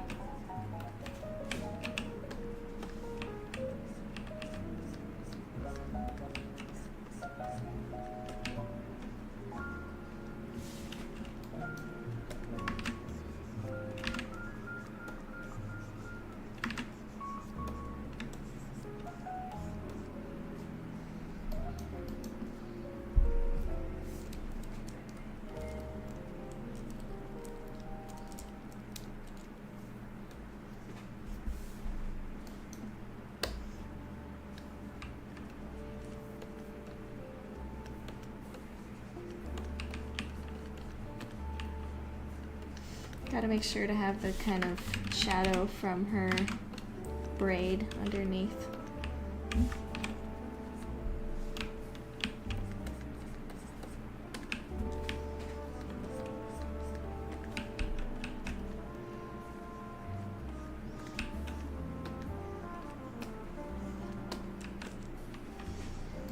Alright, I think I'm gonna head off in about 3 minutes.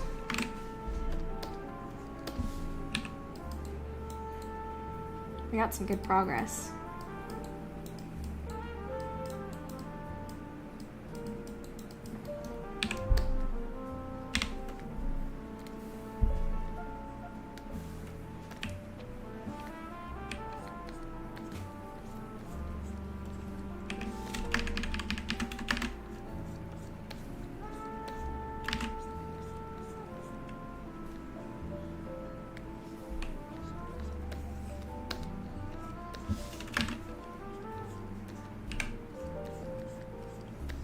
They have some similar holidays. There'll probably be more mention of this in game. There's a specific holiday I've been tinkering with. They definitely have birthdays.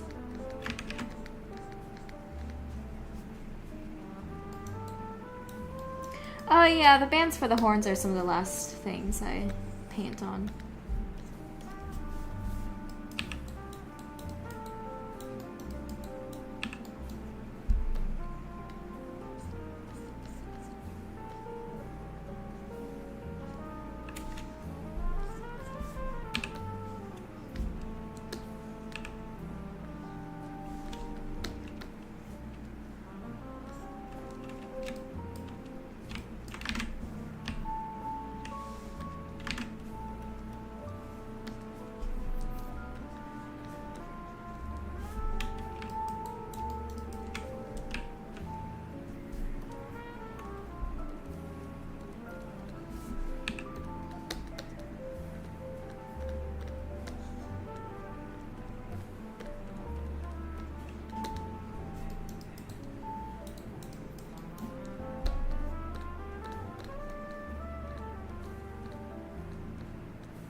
You guys got any last questions before I head off for the night?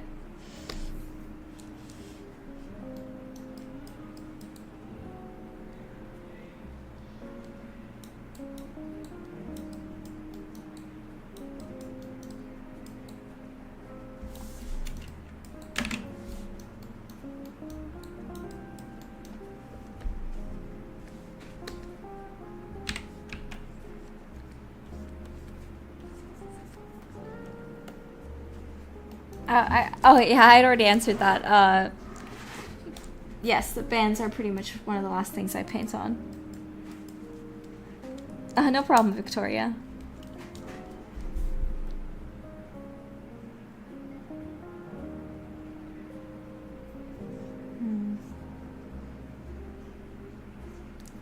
What's your favorite color? Red.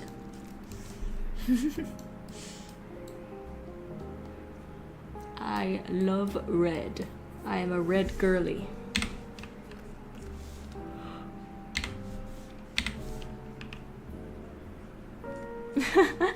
Is Coach Torrera single? No, she is not.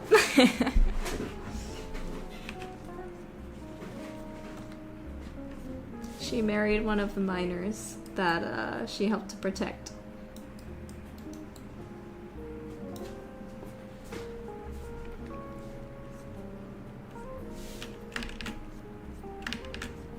I think that's all that I can say though. Can't reveal too much about any of these guys.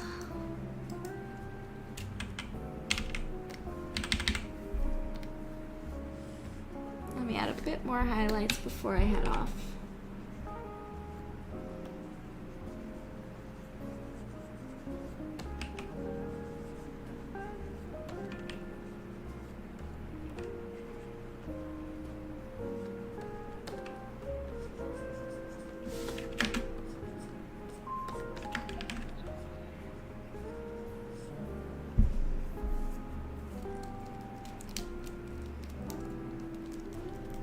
Thanks, Brittany.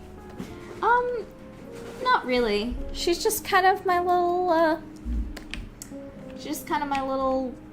mascot character. I don't really have any plans to do any games with her.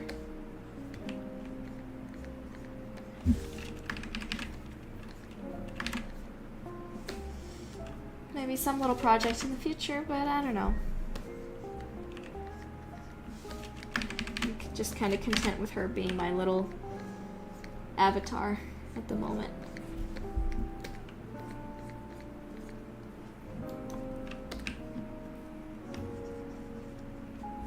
Oh, that's a good question. What playlist of music is playing in the background? Let me link it for you guys. Fall Coffee shop bookstore ambiance with relaxing jazz music and rain sounds. I gotta say, guys, I've been writing more of the script for this game. I'm super excited for you guys to see what happens. It's been a lot of fun writing this mystery stuff. And I'm looking forward to seeing your theories. And other things.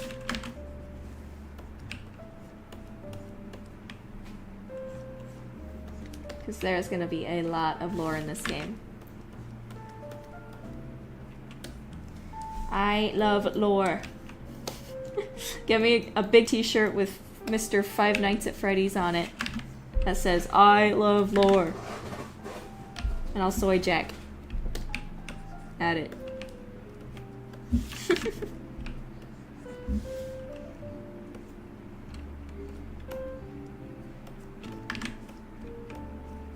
The lore!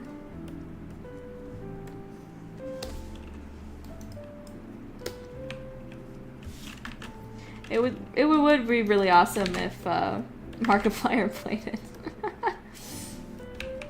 Or Matt Pat.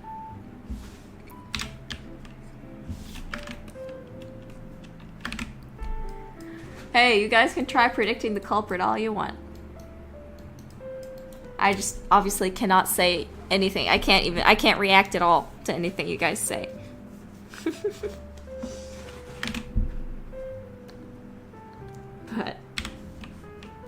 you can try with only knowing the prologue. But anyway, I think that's gonna be it for today. And I will see you guys next stream. In fact, I'm gonna try to stream like at least once a month. Not once a month, once a week. I'm gonna try to stream at least once a week. I might set up like a definite stream schedule, so that you guys will always know, like, know that I'm working on something. It's kind of a good way to keep me accountable as getting the work done. With streaming, I can at least show you guys that I am working on the game. And you'll see one of the things. But some of the problems might come later on if what I'm working on is like spoilery. So most of what I will probably stream is like making character models, making environment art models. I will not be streaming like working on spoilery type stuff. Anyway, that's all for today, guys. I'll let you know when I'm streaming next, and I might make a stream schedule. I don't know yet. I will tinker with that. Have a nice night, everyone. Good night, and God bless.